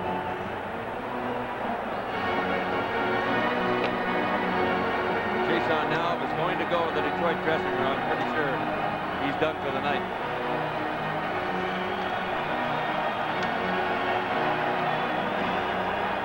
Adam Creighton got a big assist on that second Hawk goal in this period, too. Big reach of his again. Center ice, Delorme. Delayed offside. Kosar and Delorme have to get back on. Hawks will clear. Thomas, though, hit Eiserman with that. Thomas drilled by Kosar. Hawks recovered. Center ice, Presley tried to hop around Norwood. Oh, is he going to call that? He sure is. Boy, that's a dive by Presley. That's probably the worst call you'll see right there. When there shouldn't be one. Presley just did a spinorama by himself and got Koharski to blow the whistle.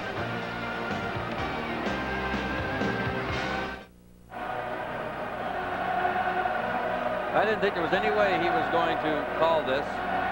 Watch Presley. Norwood puts a hook on him where? Over the gloves. Now Presley just... Boy, a veteran official in a playoff game shouldn't go for that kind of dive. You wouldn't think so. There's enough legitimate stuff going on out there. Klima working hard, back checking. O'Connell slaps it back the other way. Key penalty killing situation for Detroit. Bob Murray plays it up the boards. Larmer at his own blue line leaves it there for Creighton. On the right wing for Savard. Got a man open. Manson with a shot deflected by Steffen. He's got the end of the goal stick on it. Bob Murray goes to Larmer. Back to Bob Murray. Lets the shot go just wide of Steffen. He never saw it. Larmer played it for Creighton and hopped over a stick. Zombo tried to rip it around the glass, but Savard has it. Savard's pass broken up. Shabbat clears. Minute 10 left in Norwood's penalty. Savard across the line. Goes to Troy Murray along the board. He wants it back, too. He gets it. Savard for Larmer. Oh, he waited too long, and Klima came over to help out. Bob Murray lets a shot go. It never made it through. It goes back to Troy Murray in the corner. Out to the line, Bob Murray sends it across, blocked by O'Connell. Oh, he hit Klima up the middle. Didn't see it. I think you're going to see Klima killing a lot of penalties. Sure. They're going to need him out there. Bob Murray plays it ahead. Dirk Graham couldn't control the pass. It's sent back the other way. Down to half a minute left in Norwood's penalties. Manson goes to Troy Murray. Now to Dirk Graham. Back to Troy Murray. Up the middle across the line. Eiserman taken down. He may go for the hand pass, or will he just get a whistle? He gets a whistle. Let's go downstairs for a playoff update with Ray Lane. Ray? Well, just moments ago, Gustafson picks up a goal, and we go right now to a 3-3 game after the scoring here. Leading up 3-2, the goal does it, and ties it up at 3 apiece in the third period. And the Flyers trying to take care of the Caps tonight, but right now they got an uphill battle, but things are all even with about halfway to go in the third period. Back upstairs. Did that puck go in off of what I thought it was? It sure did. I imagine Mr. Hextall had an argument about that one. Gustafson dragged it in with the skate, popped it up in the air. Red Wings could use one like that right now. 8:18 to go in the second. They trail 3-1 to the Hawks. Draw one cleanly by Troy Murray. Back to Keith Brown. Back to Brown. Lets a shot go. Score! Troy Murray on a deflection. Power play goal.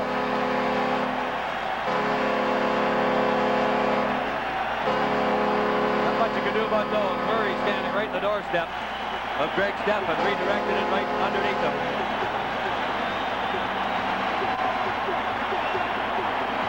And the Wings have a long way to come back. Troy Murray wins the face-off. Watch, he'll just head to the front of the net. Keith Brown gives it off on the boards there. I believe that's Steve Thomas. Yeah. Back to Brown. Right up underneath the midsection of Steffen. 4-1 Chicago, and they smell St. Louis coming on. Nick, we showed the graphic. The second period has been the Hawks period in this series. And tonight, a graphic illustration of that.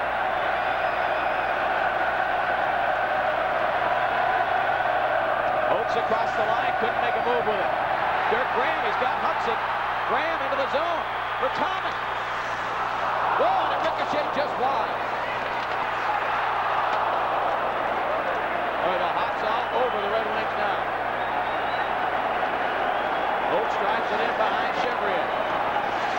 Conroy. To Vincelette. His pass broken up by Cleveland.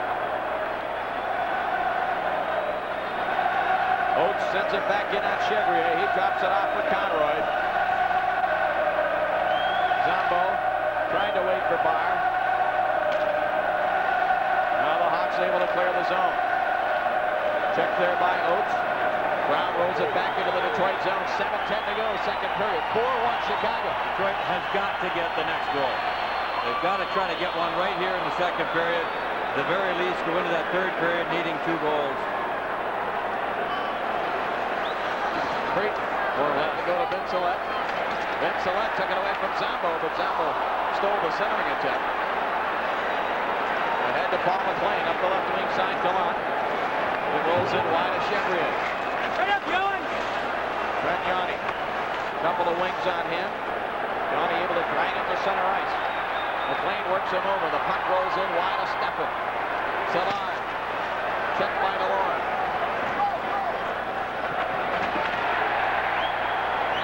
Norwood able to clear it. They wave out the icing.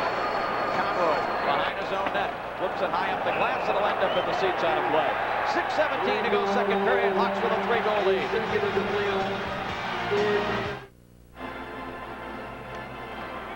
Gerard Gallant, one of the players the Wings will be looking to try to lead a comeback here. Down by 3 goals on the road. 6:17 to go, second period. Facing elimination. It doesn't get much more desperate than this, especially when you're facing a hot goaltender like Alain Chevrier, who hasn't been severely tested tonight. The Hawks have outshot the Wings 20-11. Well, they've got to turn this momentum around first and then get some scoring opportunities on Chevrier.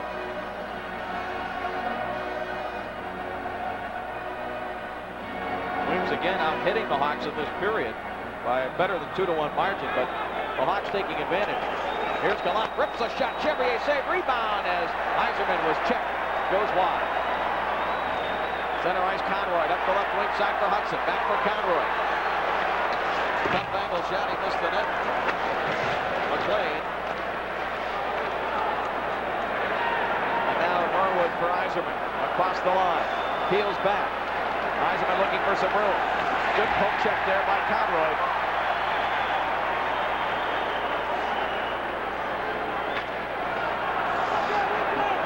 Wings changing up.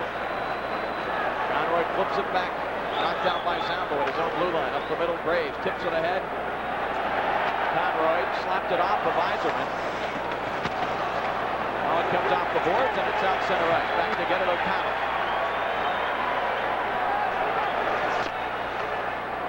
Graves just deflects it out through center ice into the Chicago zone. McGill with his head down, but he's able to Coughed it up. The Hawks recover big freight. He has been a tower of strength, hasn't he? Burr back across the line.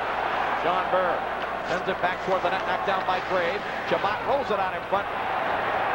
Steve Thomas picks it off, and the Hawks back the other way, 3-on-3. Thomas just rolls it in wide.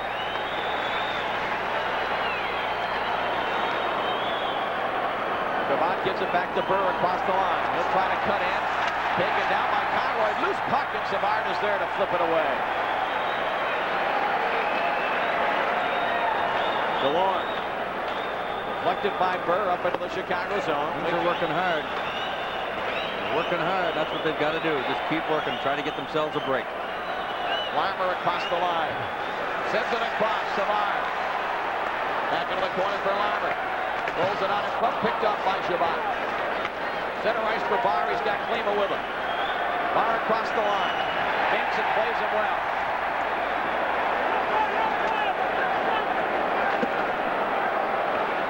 Barr able to clear the zone. Norwood. Barr trying to draw the penalty. Here's a steal by Manson. Delayed offside.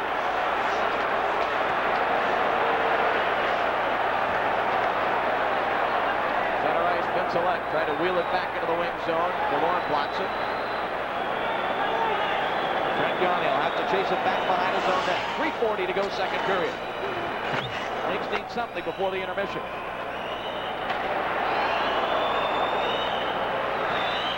Zambo at his own blue line again. Plays it ahead for Oates. Across the line. Sends it across the Chicago zone.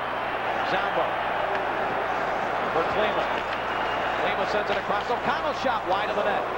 Zambo will get there to hold it in. Dumps it back in deep for Oates. Right out in front for Klima, and it was in his skates. Klima gets it back, lets a shot go. Deflected, and the Hawks clear.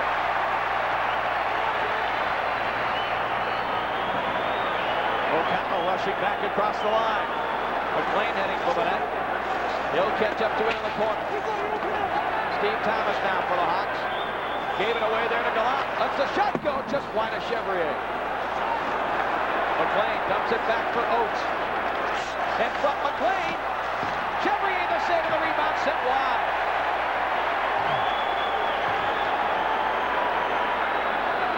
Gallant trying to get it loose, and the Hawk player down on top of the puck gets the whistle.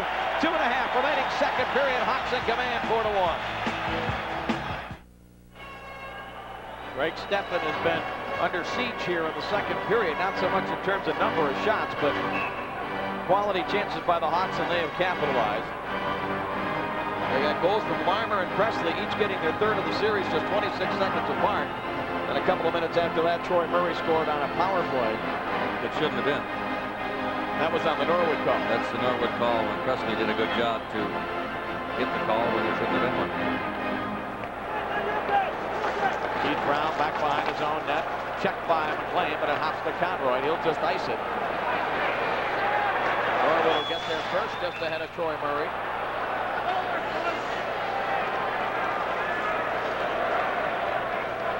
Lee Norwood, who's had an outstanding season and an effective playoff series. And look at the scoring difference. The Hawks have outscored the Wings by 7 in the second period alone, and by 4 overall in the series to this point.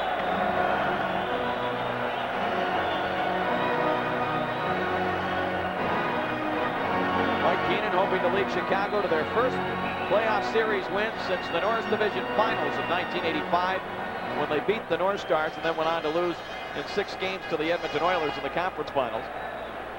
The St. Louis Blues, who wrapped up their series with Minnesota Tuesday night in 5 games, awaiting the winner of this series.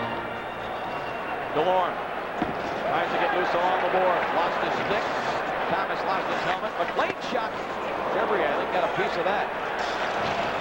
Norwood, his pass broken up by Conroy. Back for Dirk Graham. Flipped it ahead. DeLorme doesn't see it. Now he's able to clear. Boy, the Hawks almost too many men on the ice there. Comes to Dirk Graham. He dumps it in behind Steffen. Left it there for Zambo. Minute 40 left in the period. Hansen, center ice. Here comes to Burr. Ahead for Grant, trying to cut around Yanni. Out in front, Burr takes it back to the corner. Got the point. Sends it out to O'Connell. The shot. Chevrier saving the rebound. Went past Eiserman. Penalty coming up here for who? Detroit? Yeah. Interference. Boy, Koharski's really got that whistle out on the Red Wings now, and it's going downhill for them. Graves is going to get an interference call on Chevrier for going in front of the net.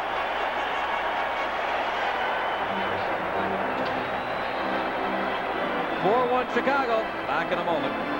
Detroit penalty number 12. Adam Graves for interfering with Alain Chevrier at 18:36 in the second period. See if we can pick up what happened here. Final shot. Save off the toe. There you have it. Outside the crease.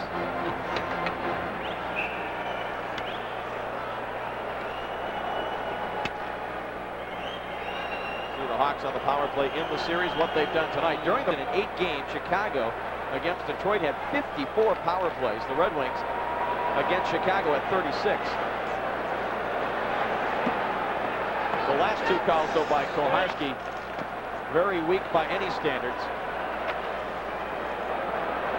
But the Hawks have the man advantage, and that's the important thing as far as they're concerned. And as we expected, Peter Klima out there as a penalty killer.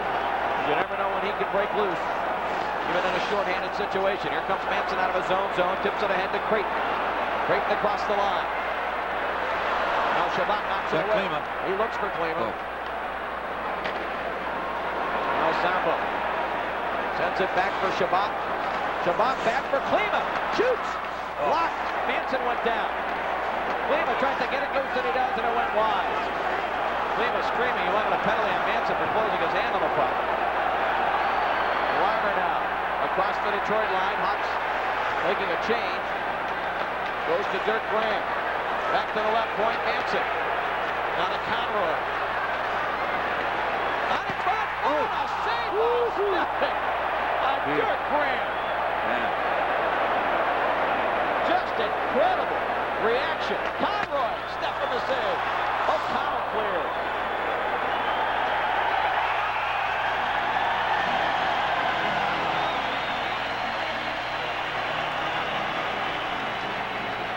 The Red Wings facing perhaps just 20 minutes left in their season. Mike Keenan knows, though, that it's far from over. His team, during the regular season, had a tendency to blow some leads in this building, but they have a big one, leading 4-1, and it remained 4-1 because of this outstanding save by Greg Steffen on Dirk Graham. Graham was the leading scorer against the Wings in the regular season. He has not done much scoring in this series. Now, that's a little bit of a case of Graham shooting it back towards Steffen, but still a great reaction by the Red Wing goaltender. And it keeps it at 4-1. Back with our second intervention activities right after this.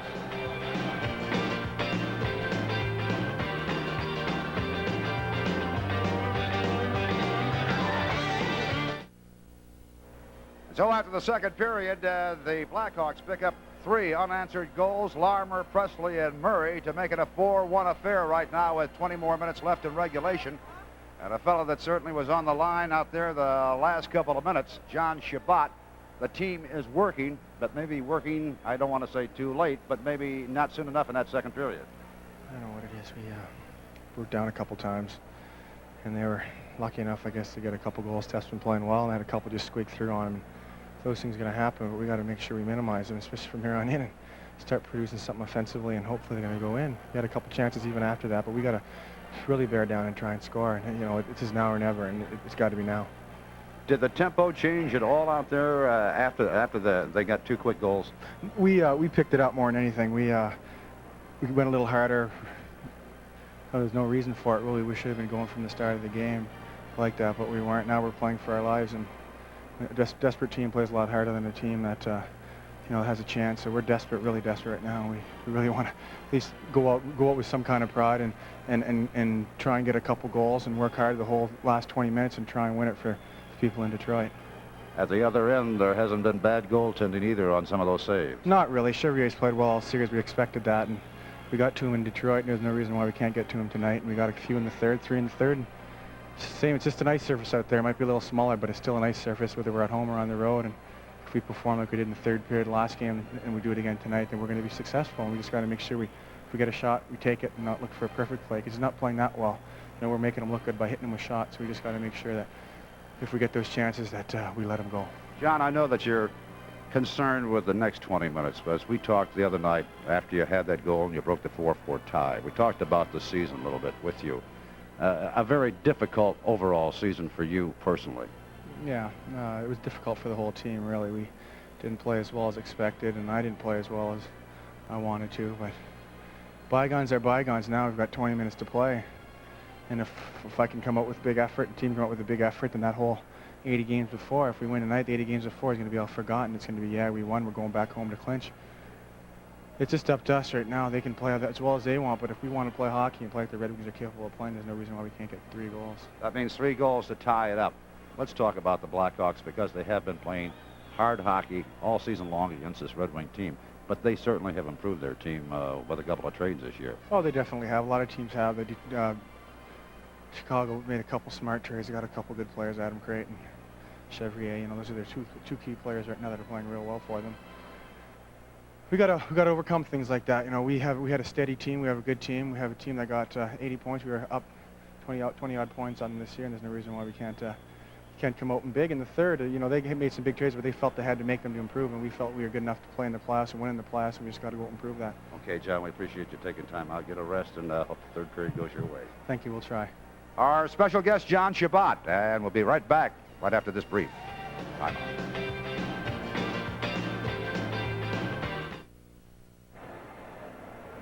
Wings are in a hole. To put it bluntly and mildly, they trail 4-1 at the end of 2 periods of play at Game 6. Mick, let's just talk quickly about something that Ray Lane brought up with John Shabbat, the key acquisition, Chevrier and Creighton. You know, another thought about those 2 players, they are playing in their first ever playoffs. Chevrier never played when he was with the Devils or obviously with Winnipeg, and Creighton likewise with Buffalo. A lot of people thought that Buffalo got the best of that trade, getting a goal scorer in Rick Vaive, and Vaive was playing well for them, but the Sabres are out of the playoffs, and Creighton, if they go ahead and win this series, is going to be a major factor, and Chevrier as well, with the Hawks getting to the second round for the first time in quite a few years. No question about it. Creighton, I think, has got 9 points already with that assist, and he got a big assist there in the second period, but he has really been a thorn in the side of the Red Wings the whole thing, and the big thing about him is he's only 23 years old, big, strong, and he's got a lot of good hockey left in him, so he's a heck of a hockey player. We're going to have a look at all the goals in the second period, starting right now with the one that Creighton set up. Rather, this is the one before that, I'm sorry. The bank where Chason got hurt. Savard followed the play up, and Larmer, who you knew was going to explode in this series, being the goal scorer that he is, he had 43 during the season for Chicago, gets his second of the night, and that put the Hawks up 2-1. Seconds later, here is the play by Creighton with that big long reach. He ties up Mike O'Connell. In came Thomas, dumped it back to Presley. He goes to the backhand. Steffen got it with his right elbow, and it just got in over the line before Zombo could get those two just 26 seconds apart, and that blew that second period wide open. 3-1 at that point, Chicago. Presley from Thomas and Creighton. Then Troy Murray on a power play, a penalty that probably shouldn't have been called to Norwood, where Presley drew the call in a spinorama. Keith Brown the shot. Not much Greg Steffen can do. Nothing he can do actually at all. Troy Murray parked right in front of him, redirects it between his legs, and that makes it 4-1 Chicago at 11:49. Brown and Thomas getting the assist on the goal. So the Hawks with a commanding lead, Dave, and as John Shabbat said with Ray Lane, all they can do is try to really pick up the tempo as much as they can. They're going to have to gamble right off the get-go here. They did score 3 goals in Detroit the other night. They probably feel they can do it right here. As John said, just another ice surface. We've got to go and do it. They can't control what the Hawks are doing, but they certainly can let her go offensively and try to get as many opportunities offensively as they can on Chevrier and try to climb back in this thing. Takes 2 to get 3 and 3 to get 4. That's where they got to start. Let's take a look right now at Jacques Demers with Coach's Clinic as he talks tonight about skating technique. Coach's Clinic with Jacques Demers, brought to you by Weingarts, Michigan's largest outdoor power equipment dealer since 1945. This week in Coach's Clinic, we talk about forward skating. Too many times some youngsters skate and they skate forward, but their whole body and the balance is all forward. They're not very good. When you want to skate forward, you skate, you put your knees down, you put yourself in a straight position, and you stride, a lot of stride with your hands going forward, and that way there's no problem whatsoever. Here's one of the youngsters doing some forward skating for us. His head is up, his shoulders are straight, a lot of good strides. We're doing it in slow motion because you back home, we want you to see it the right way. Let's do it again one more time. Very important. As we go back, we want to show that your head is up, your shoulders are straight, and you're certainly giving some good strides with your hands going back and forth like a locomotion, like a train. Here we go. Head up straight, hands are going, push, push, and that way you're going to have a good distance, good speed, I should say, to go and always keep your head up. Coach's Clinic with Jacques Demers has been brought to you by Weingarts in Utica. We service what we sell. You're watching first round Stanley Cup playoff action between the Detroit Red Wings and the Chicago Blackhawks on WKBD TV 50, your place for sports. Well, we come back to Chicago Stadium. There's a little celebration going on in the city of brotherly love tonight as the Philadelphia Flyers have prevailed in game number 6 as they knock off Washington. Final score 4-3. The celebration has begun. As we mentioned, over the Caps 4 games to 2. They better hide the Liberty Bell tonight. But it'll be interesting in those Patrick Division finals now.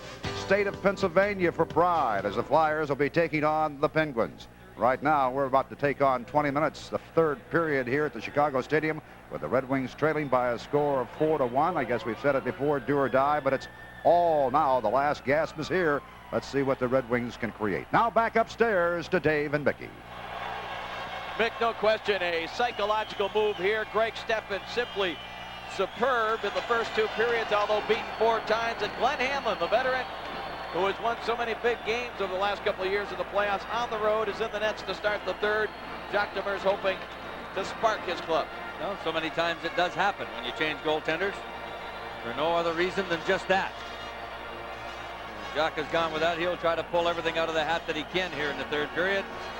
Red Wings obviously probably talking about that game in Detroit the other night where they scored the 3 goals to win at home. They were down 4-3.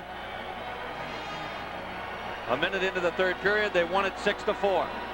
36 seconds left on Adam Gray's penalty. That's the first thing to take care of before the Wings can start come on a comeback. Here is Trent Yawning. Drives it in behind Hanlon. Up the boards, Thomas with a skate. To Creighton. Slides it across, Hanlon deflects it. Presley. Out to the line, Yawning shot. Save made by Hanlon. Lima got a piece of it. Presley, though, able to hold it in. Presley sends it to Thomas. Quick shot. Back up the boards now, Trent Yawning. Sends it across. Thomas. Hanlon the save. Loose puck right in front, now behind the net. Thomas. Graves comes out of the box. Norwood able to clear now for Klima. Klima just slides it in on Chevrier. Wings changing up. Chevrier dumped it down the ice. And the goaltender, Chevrier, is going to be guilty of icing the puck as Zambo touches up.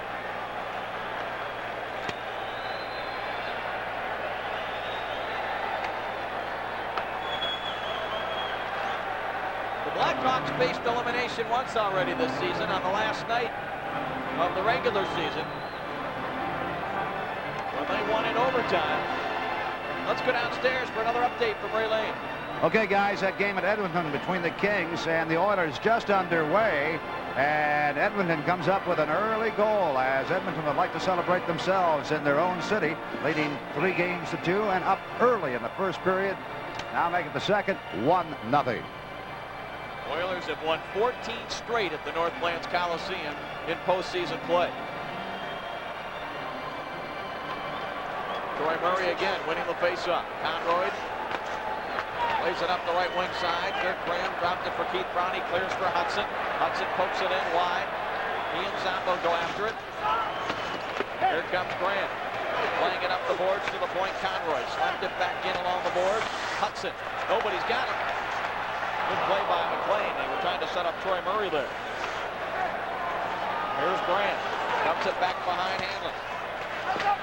Zambo dumped hard. Here's Hudson. This line for the Hawks working hard. Net is off the magnet.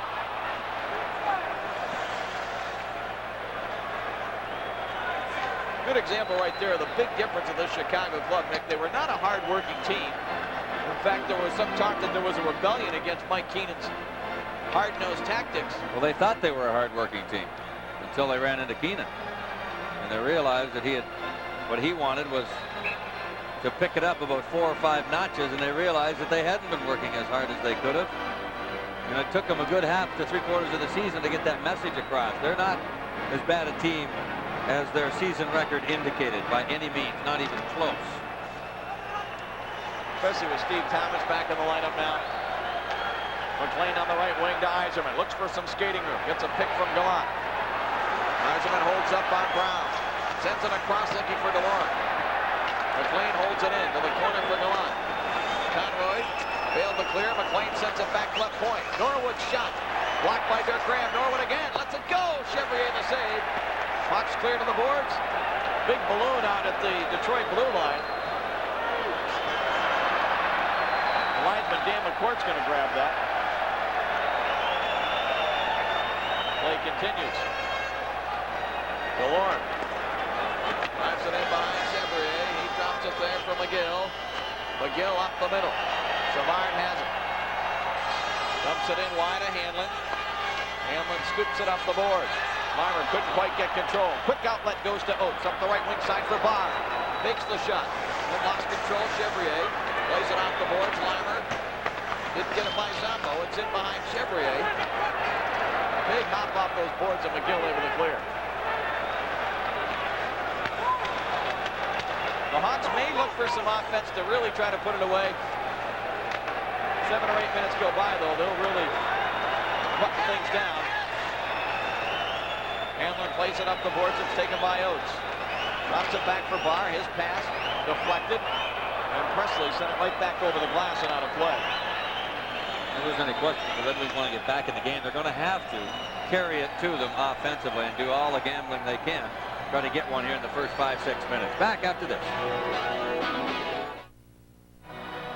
3 minutes gone by in the third period. That clock will seem like more of a factor than ever to the Red Wings. And to the Hawks, too. On the Hawks side, it won't go fast enough. DeLorme from center ice. Drives it in behind Chevrier. Presley couldn't deflect it. Norwood sends it toward the net. Here is Oates. Back to the point, DeLorme. DeLorme gets it back. His shot blocked. Box clear. Thomas couldn't control it. He may have been able to break in. Norwood knocked it away. Now Oates. Hudson couldn't complete the play on the steal. It goes to Oates across the line. Drops it back for Barr. Barr gets it back for Klima. Right to cut in, and Chevrier with the stick on the ice able to stop him. Presley able to clear.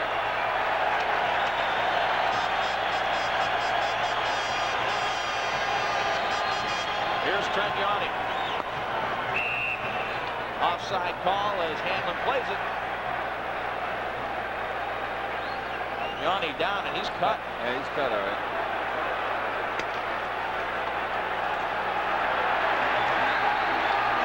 Now he's going to make the penalty call. He's out of the game, Cleveland. Well, he must have got a report from a linesman if that's the case. It's a 5-minute major penalty.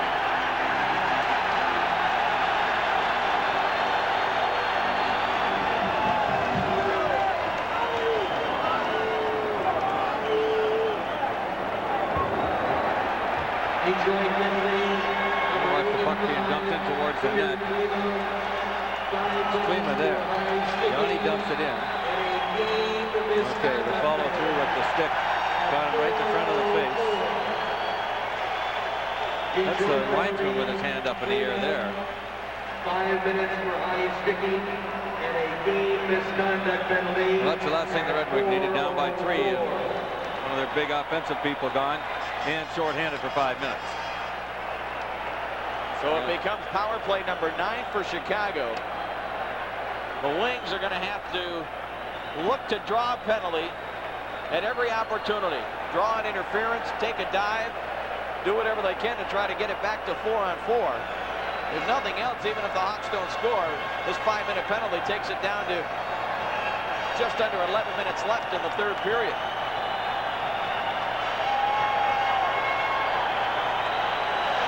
Demers probably telling Paul McLean you're going to play a lot in the last part of this game. Creighton trying to break loose. It comes back to Conroy, now to Savard. To Creighton. Challenged there by Norwood. And the puck cleared.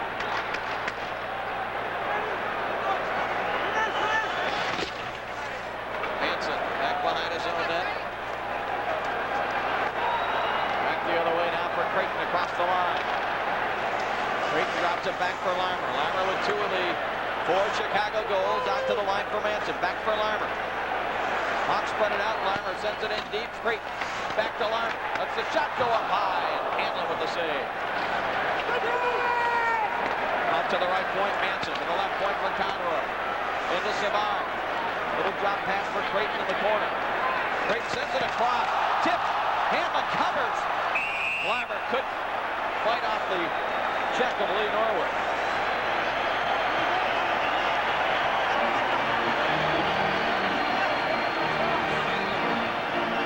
Well, the Hawks just continue to go back to the same well. Dump it by the front man. Good thing laying right there. Larmer trying to get a chunk of it. And they go for the 2-on-1 beside the goaltender, and so many times it's worked for them. Their power play has been working at over 25% in this series, and that is a great average. Penalties being up in the league and power plays being up, you get 7, 8 a game. You're going to get a couple of goals at 25%. playoff scoring where it's lower, that's a big plus. Troy Murray wins the draw from Chabot. Now Steve Thomas along the boards. Troy Murray was going the other way. Here come the Wings now, 3 against 3. Yzerman will just send it in wide. Manson moves it to Conroy. Ahead for Troy Murray. He's checked by Zombo and Chabot. Puck is underneath Troy Murray, and Koharski blowing the whistle to stop play.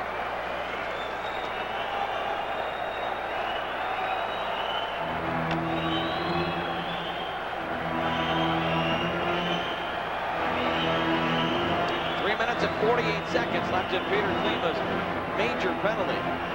Now the Wings don't have anybody in the penalty box yet. Paul McLean will probably be the one to come across. And I still don't understand the reasoning behind not putting the guy in right away unless he's going to be a penalty killer, which McLean's not going to be anyway. Hawks are onside. Yanni takes it behind Hanlon. It goes to Dirk Graham. Burr able to clear it. Steve Thomas back for the Hawks to get it. Goes to Dirk Graham. His pass taken away by Barr. Red Wings need a short-handed goal right here. Burr across the line. Trying to keep it outside. He'd like to get a pop at the net. Shoots it just wide of Chevrier. Center ice on the move. Here comes Thomas, the former Maple Leaf. Dropped it for Graham. Knocked away by Burr. Drops it back for Zombo. Nice pass across the line to Barr. Manson checks in. Burr and Troy Murray. Burr's pass picked up by Dirk Graham, and the Hawks come back the other way, led by Savard. Savard made a little head fake and lost the puck. Hanlon able to clear. 2:50 remaining on the major penalty to Klima. Creighton across the line. Goes to Savard. Back to Creighton. Looking for Keith Brown out at the right point. Down to Limer in the corner. Indeed, Creighton save made by Hanlon. Here's Limer. Pass is deflected. It's in the glove of Hanlon. He'll hang on. Well, Creighton is so quick coming out. Quick for a big man. And, of course, again with that long reach. It only takes about a half a stride for him to be back out in front of the net. See, they set it up that way. Limer takes it. Creighton. Out comes DeLorme to challenge him. This time it doesn't work as it went off DeLorme and right into Hanlon's glove. Now McLean enters the penalty box with 2:30 to go.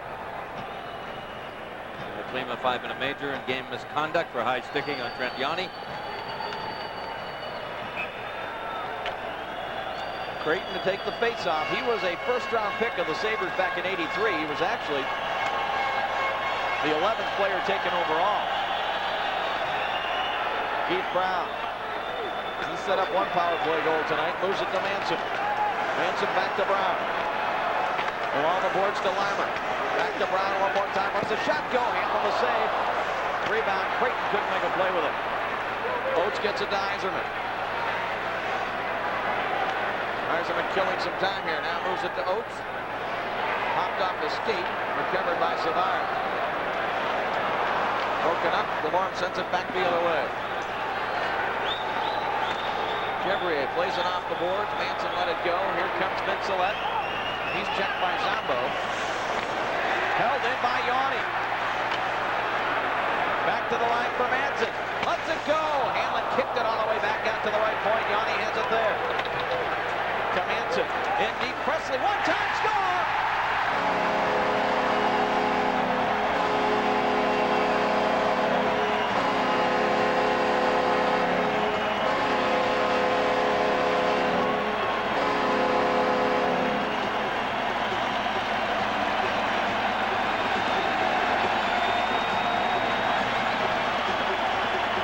Presley's second goal of the hockey game. He had about a foot and a half on the short side. It looked like Hanlon was screened on the play.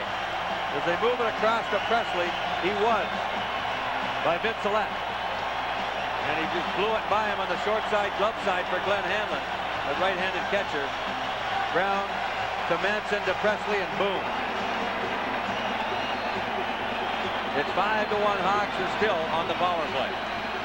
Minute 35 still left in Klima's major. Somebody's throwing a bunch of coins onto the ice. Boy, that's dangerous.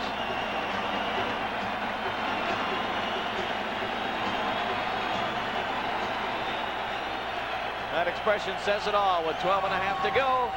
Wings trail by 4. We'll be back in a moment.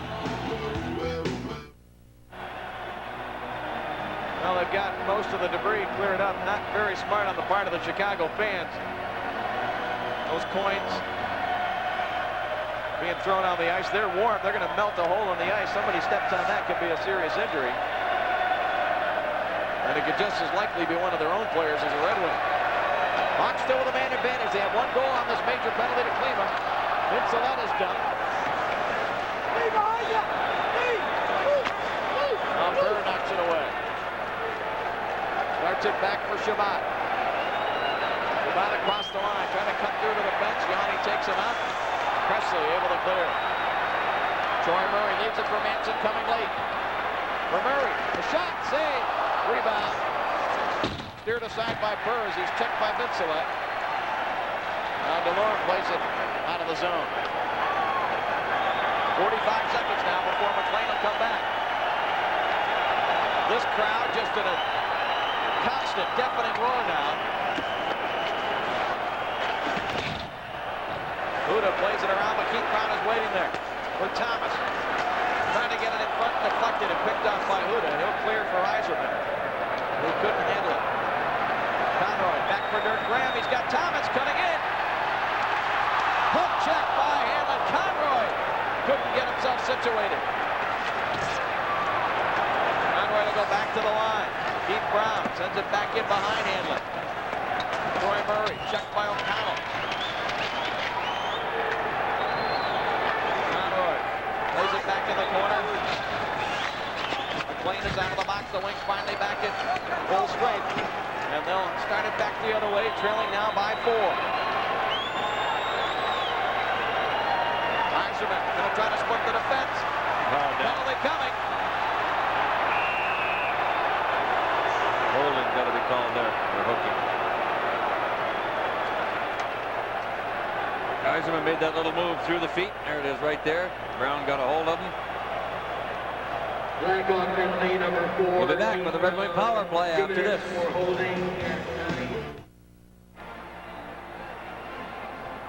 Vincelette rams Burr into the end boards.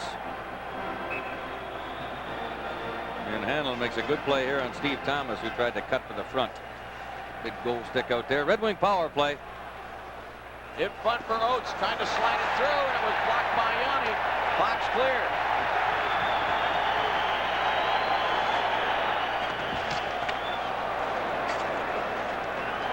Yzerman sends it ahead for McLean. McLean across the line. Drops it for Oates. In front, blocked. Hawks failed to clear, but now they will. Swept out of there by Savard.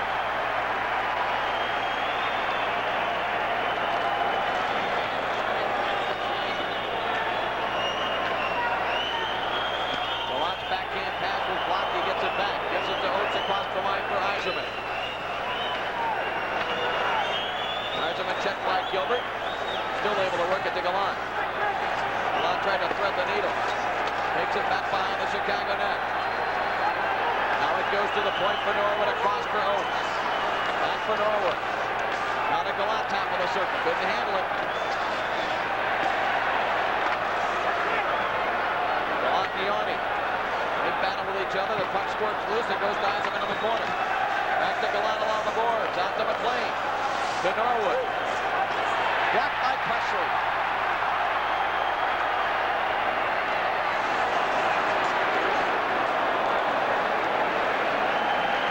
John Burr now up the middle. Avoided a check. Here comes Oates. Oates out to the blue line. Had it knocked away. Hanlon way out.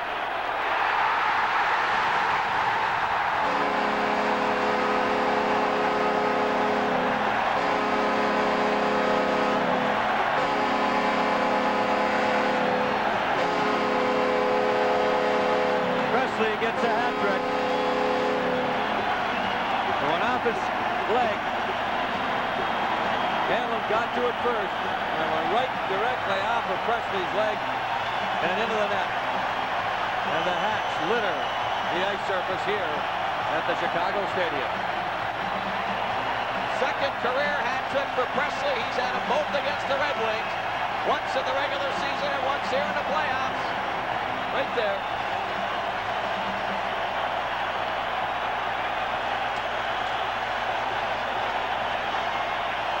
Right off his left foot.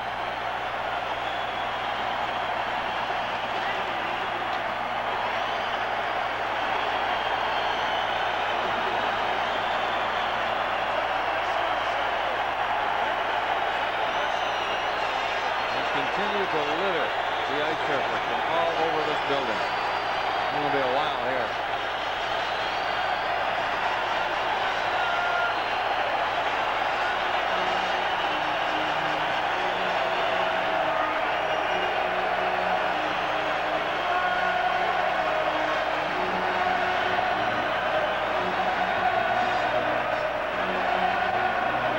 Jacques Demers' string of 3 consecutive appearances in the Final Four will come to an end. And it'll probably take Jacques Mick quite a while into the summer to really digest everything that has happened this season. He's called it on several occasions the toughest year he's ever had as a coach. And I think because expectations were so high, and rightfully so, but it began with really the situation the night before Game 5 of the Campbell Conference Finals last year against Edmonton, with the players that were caught out before curfew. That particular situation, as you look back on it now, was really blown way out of proportion for what actually happened, and most of the players involved, has been well documented, weren't even going to be playing the next night. Well, it took them a long time and a lot of work to get to where they had gotten to through those couple of seasons, and it was a lot of that washed away this year with all the problems they've had and the situation they're looking at right now. They have littered this ice completely, and we'll be back after this.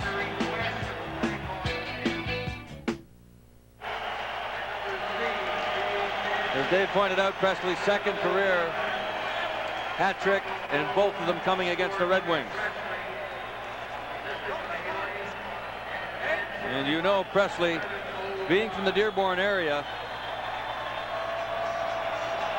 loves nothing better than to score against his hometown team. Manson coming into this game had not scored a point in 13 career playoff games, and Manson assisting on that goal. Has 2 assists in the hockey game. You're watching Red Wing playoff action on WKBD TV 50, your place for sports. Correction on the last goal scored by Wayne Presley. It should be unassisted at 11:05. Last Blackhawk goal scored by Presley. Unassisted. Oh, it's unassisted. I was wondering. Seemed like a pretty liberal interpretation there. Unassisted goal. But Mick, as we talked about the negatives going back to last year's playoffs, or the one negative that seemed to just grow like a cancer, you can't overlook the positive things that this Red Wing team did in overcoming that adversity. Winning the Norris Division Championship, albeit with 80 points. The play of Yzerman this year. The emergence of players like Chason. That play was offside, couldn't hear the whistle as Brown comes out of the penalty box.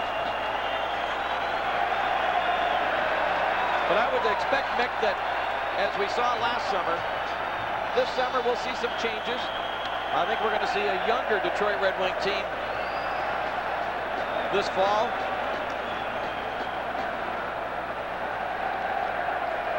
As expected, you got fights breaking out in the stands now.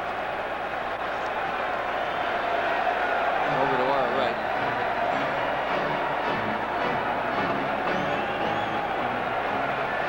Shabbat, Koser, and Graves, the combination out there now for Detroit. The Red Wings, as desperate or as maybe hopeless as this situation is, they will not stop working.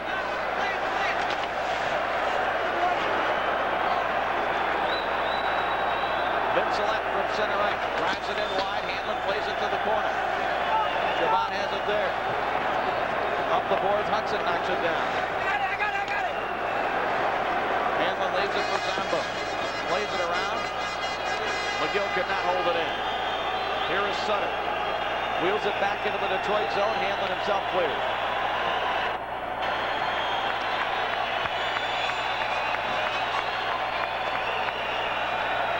Creighton to center ice. He'll look to just dump it in. He does. Nil on the right wing side is checked by Presley. Thomas holds it in, but he goes down. Puck comes loose and Zambo able to clear.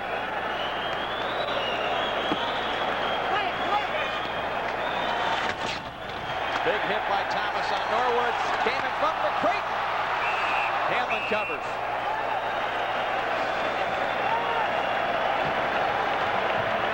Creighton tried to do it one-handed that time. The St. Louis Blues are going to have to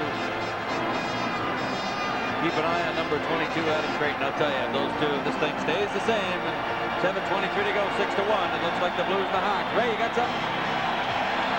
Thinking the Calgary and Vancouver game underway right now, and Calgary trying to polish off the Canucks tonight. Will have the first scoring in the game. They go up 1-0, and they lead the series 3-2. By the way, that game being played in Vancouver. 1-0.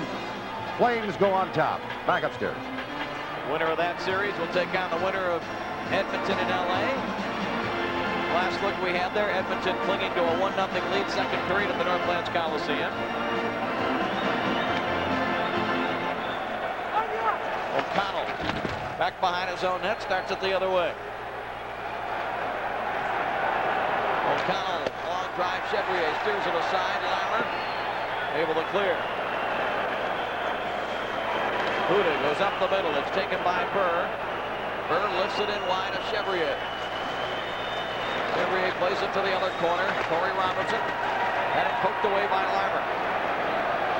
Now Van Dorp seeing his first action tonight. Delayed offside here. And Huda starts it back. Up the right side for Burr. Watched by Conroy. Burr fights through. Nice work by Burr. Here's Robertson. Drops it back to late man DeLorme. Lets the shot go. Tried to put that one through Chevrier, and he missed the net.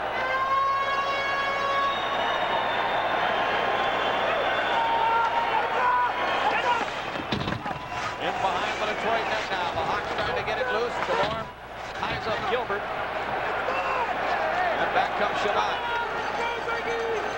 Shabbat. Tricky one-on-one. He's through. Save made by Chevrier in the backhand. Gilbert across the line now for Troy Murray. Gilbert in the corner. Lined up by DeLorme one more time.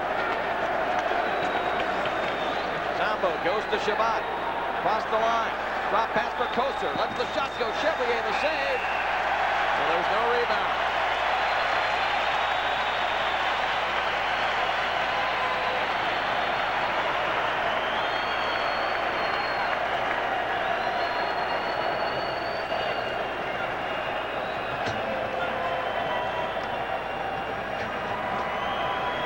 Chevrier on Shabbat a moment ago. Some tricky work by Shabbat. 5:51 to go, third period.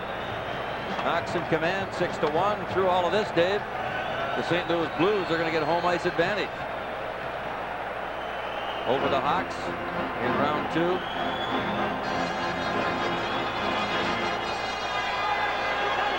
Hudson won the draw to Yanni. He backhands it up the boards. Koster's waiting there. He'll send it toward the net. Blocked by Chevrier. Up the boards now, Dwayne Sutter. He's had 2 game-winning goals in this series. Dwayne Sutter bounces it on Hanlon. He'll hang on. 5.5 remaining in this one. Hawks in command, leading 6-1. Well, they say the regular season doesn't mean anything when it comes to playoffs. The Hawks are going to say their domination of the Wings in the regular season had something to do with this series. But they're going to hope that the regular season doesn't mean anything in terms of their series upcoming with the St. Louis Blues. Chicago during the regular season 1-6-1 against the Blues. They can say what they want about the season, but playoffs are, in true sense of the word, the second season. Creighton and Robertson bump each other. Burr sends it back looking for Nil. Slides in on Chevrier. He clears it himself. Hawks got too many men in the ice. Oh, whistle yet? No, we have one. We got one, but I don't know if they're going to call him. I don't think they are.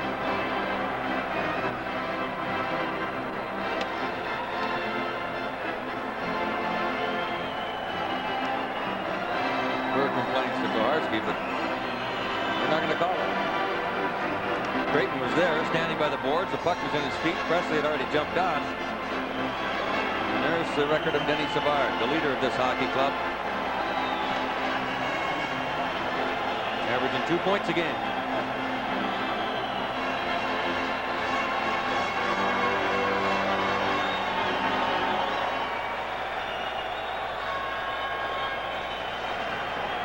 Bird drops it back for Hooten.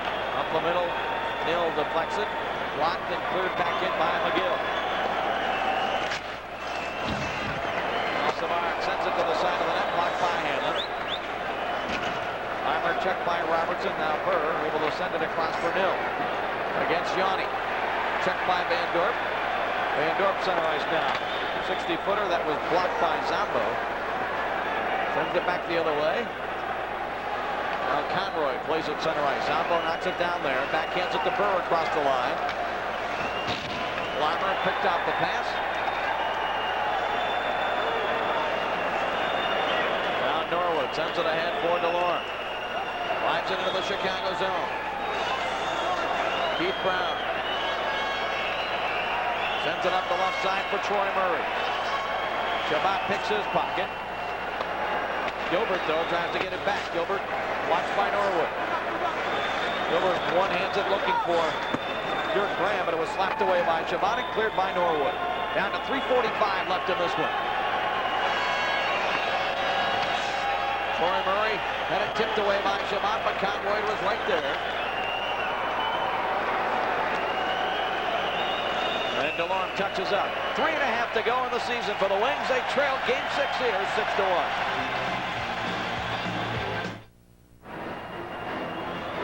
Face off to the left of Chevrier. Jacques Demers watches on with only 3:32 left. Zambo lets a shot go that bounces into the corner. Manson. Checked by Kosar and comes to Vincelette. And that play offside at the Detroit line.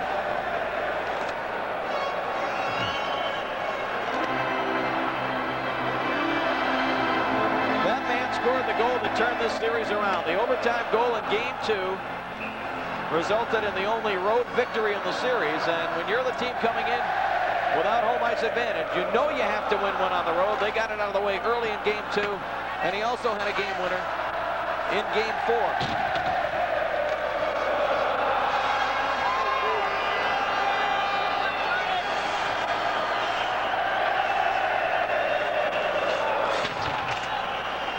Huda sends it back for Kosar. He couldn't control it. Now Hudson able to clear the zone. Hanlon to Chabot at center ice. Plays it ahead for Graves. He taps it into the corner.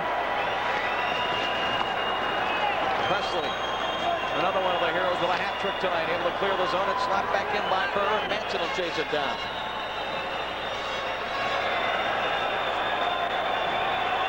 Manson through center ice, trying to go coast to coast across the line. Long shot at Hanlon. Has held his ground. Wings clear center ice for Jim Nill. Nill into the Chicago zone. Sends it across for DeLorme. DeLorme to the corner. Dumps it out in front. Back the other way, Steve Thomas. Hawks just dump it in. They don't want to whistle. They want to see this clock just run down, and I'm sure the Wings feel likewise. Van Dorp looking to clear. He does. Reimer dumps it back in.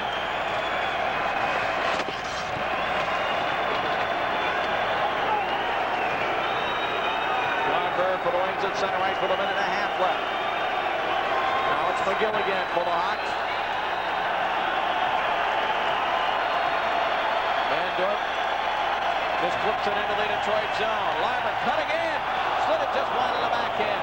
Yanni a shot. That just missed. Reimer in front. They score.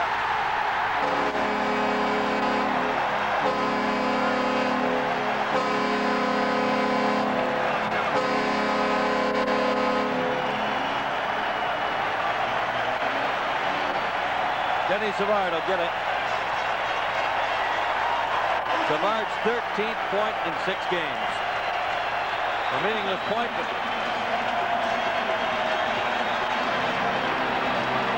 the guy that's been much maligned this season.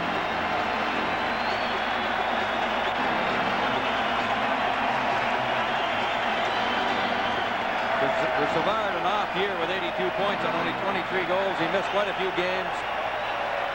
Was in and out of Mike Keenan's doghouse all year long. And he redirects and flips that one past Glenn Hanlon with 1:11 to go. And the Hawks will start thinking about St. Louis. Mick, well, we have the opportunity. Quite a few people we want to thank. Starting with the people at Channel 50, Dwayne Kell, Ellen Branson, the entire staff and management of Channel 50. Looking forward to next year being the first year of a new 3-year contract between the Red Wings and TV 50. Of course, our executive producer, Toby Cunningham, John Rushlow, who made several of the road trips with us. Our colleague, Ray Lane. It's been great working with Ray all season. All the technical folks that have helped us along the way. Second down. And, of course, the Red Wing PR staff, second to none in the National Hockey League. Bill Jameson, Howard Berlin, Kathy Best, Marilyn Rowe, providing us with all the information we needed throughout the season. All the operation people at the Joe Louis Arena, John Pettit, Al Sabatka, their staff. Everyone that's made our job that much easier. We certainly appreciate it. And, of course, to the advertisers who support the telecast and you, the viewers, who have tuned in faithfully. 1 minute to play in the third period. With less than a minute to go in the season now for the Red Wings.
The coaches, Keenan,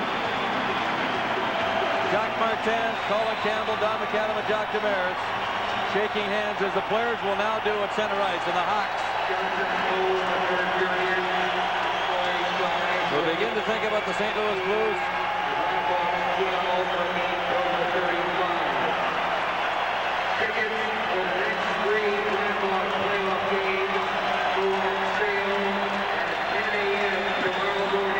As physical a series as you're going to get.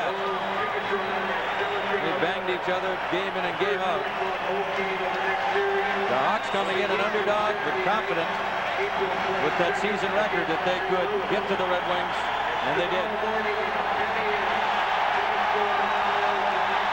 Of course, you know what it means to these fans in Chicago. They haven't seen a playoff series win in many years.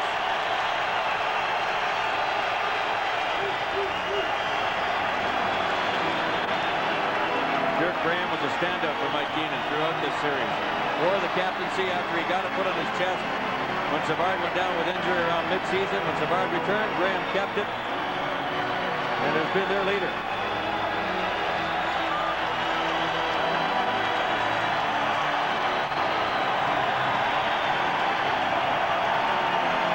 Wayne Sutter scored a couple of big goals. Steve Yzerman is skating over. He's going to have a word with Darren Pang. Hope we can get a shot of Yzerman and Pang at center ice. Darren Pang is going to be the best man at Steve Yzerman's wedding on June the 10th. That's the two of them at the bottom of the Brennan, there they are. That's a great scene. Stevie's telling him, I don't don't care what you do in the next round, just don't lose the ring. Now, Yzerman just gave Pang his stick. It had to be as good a season it was for the captain. It had to be a tough year with all the off-ice problems that they had, and he, of course, being the spokesman for the hockey club, had to field a lot of that pressure with the press and deal with that, as well as scoring 150-plus points. And probably going to get serious consideration for the most valuable player in the National Hockey League this year. Down the stairway he goes, far to our left at the Chicago Stadium. The Red Wings into the room and close that door and have a private talk, I'm sure. It's been a long year for them. And the Hawks will go on with Mike Keenan behind the helm. 7-1 final score, Chicago. And we will be back to wrap it up in a moment.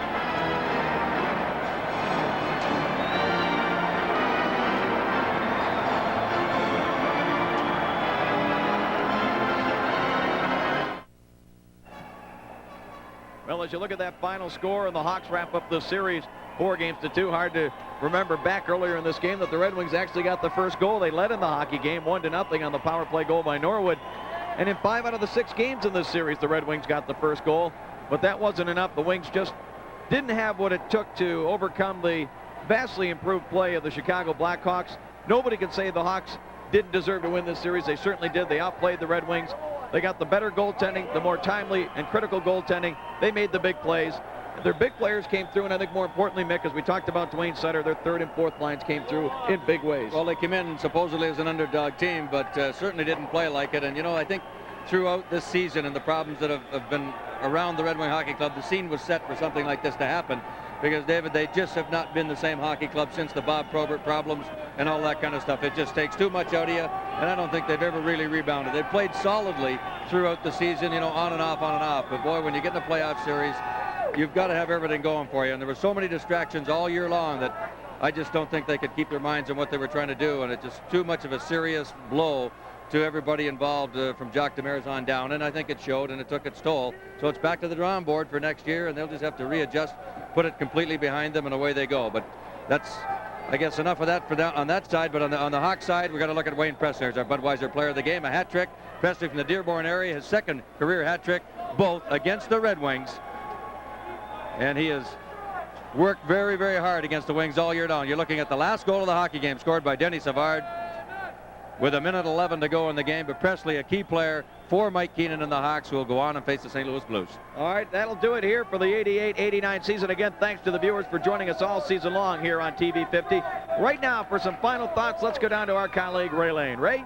Okay, gentlemen, thank you very much. And not to belabor it just a little bit, but just moments ago, watching Jimmy Devellano, the general manager of the Red Wings, walking down the hall and thinking, as he was very quiet with the head down, what he might be thinking as far as off-season acquisitions and sort of patching up this club for the 89-90 season. That's a story for Dave and Mickey, for our producer, Toby Cunningham.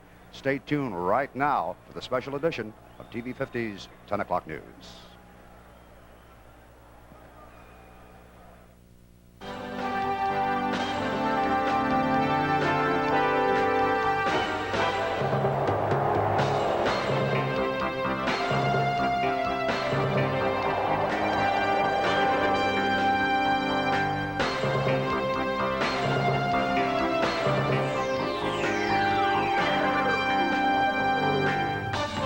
Red Wing Hockey.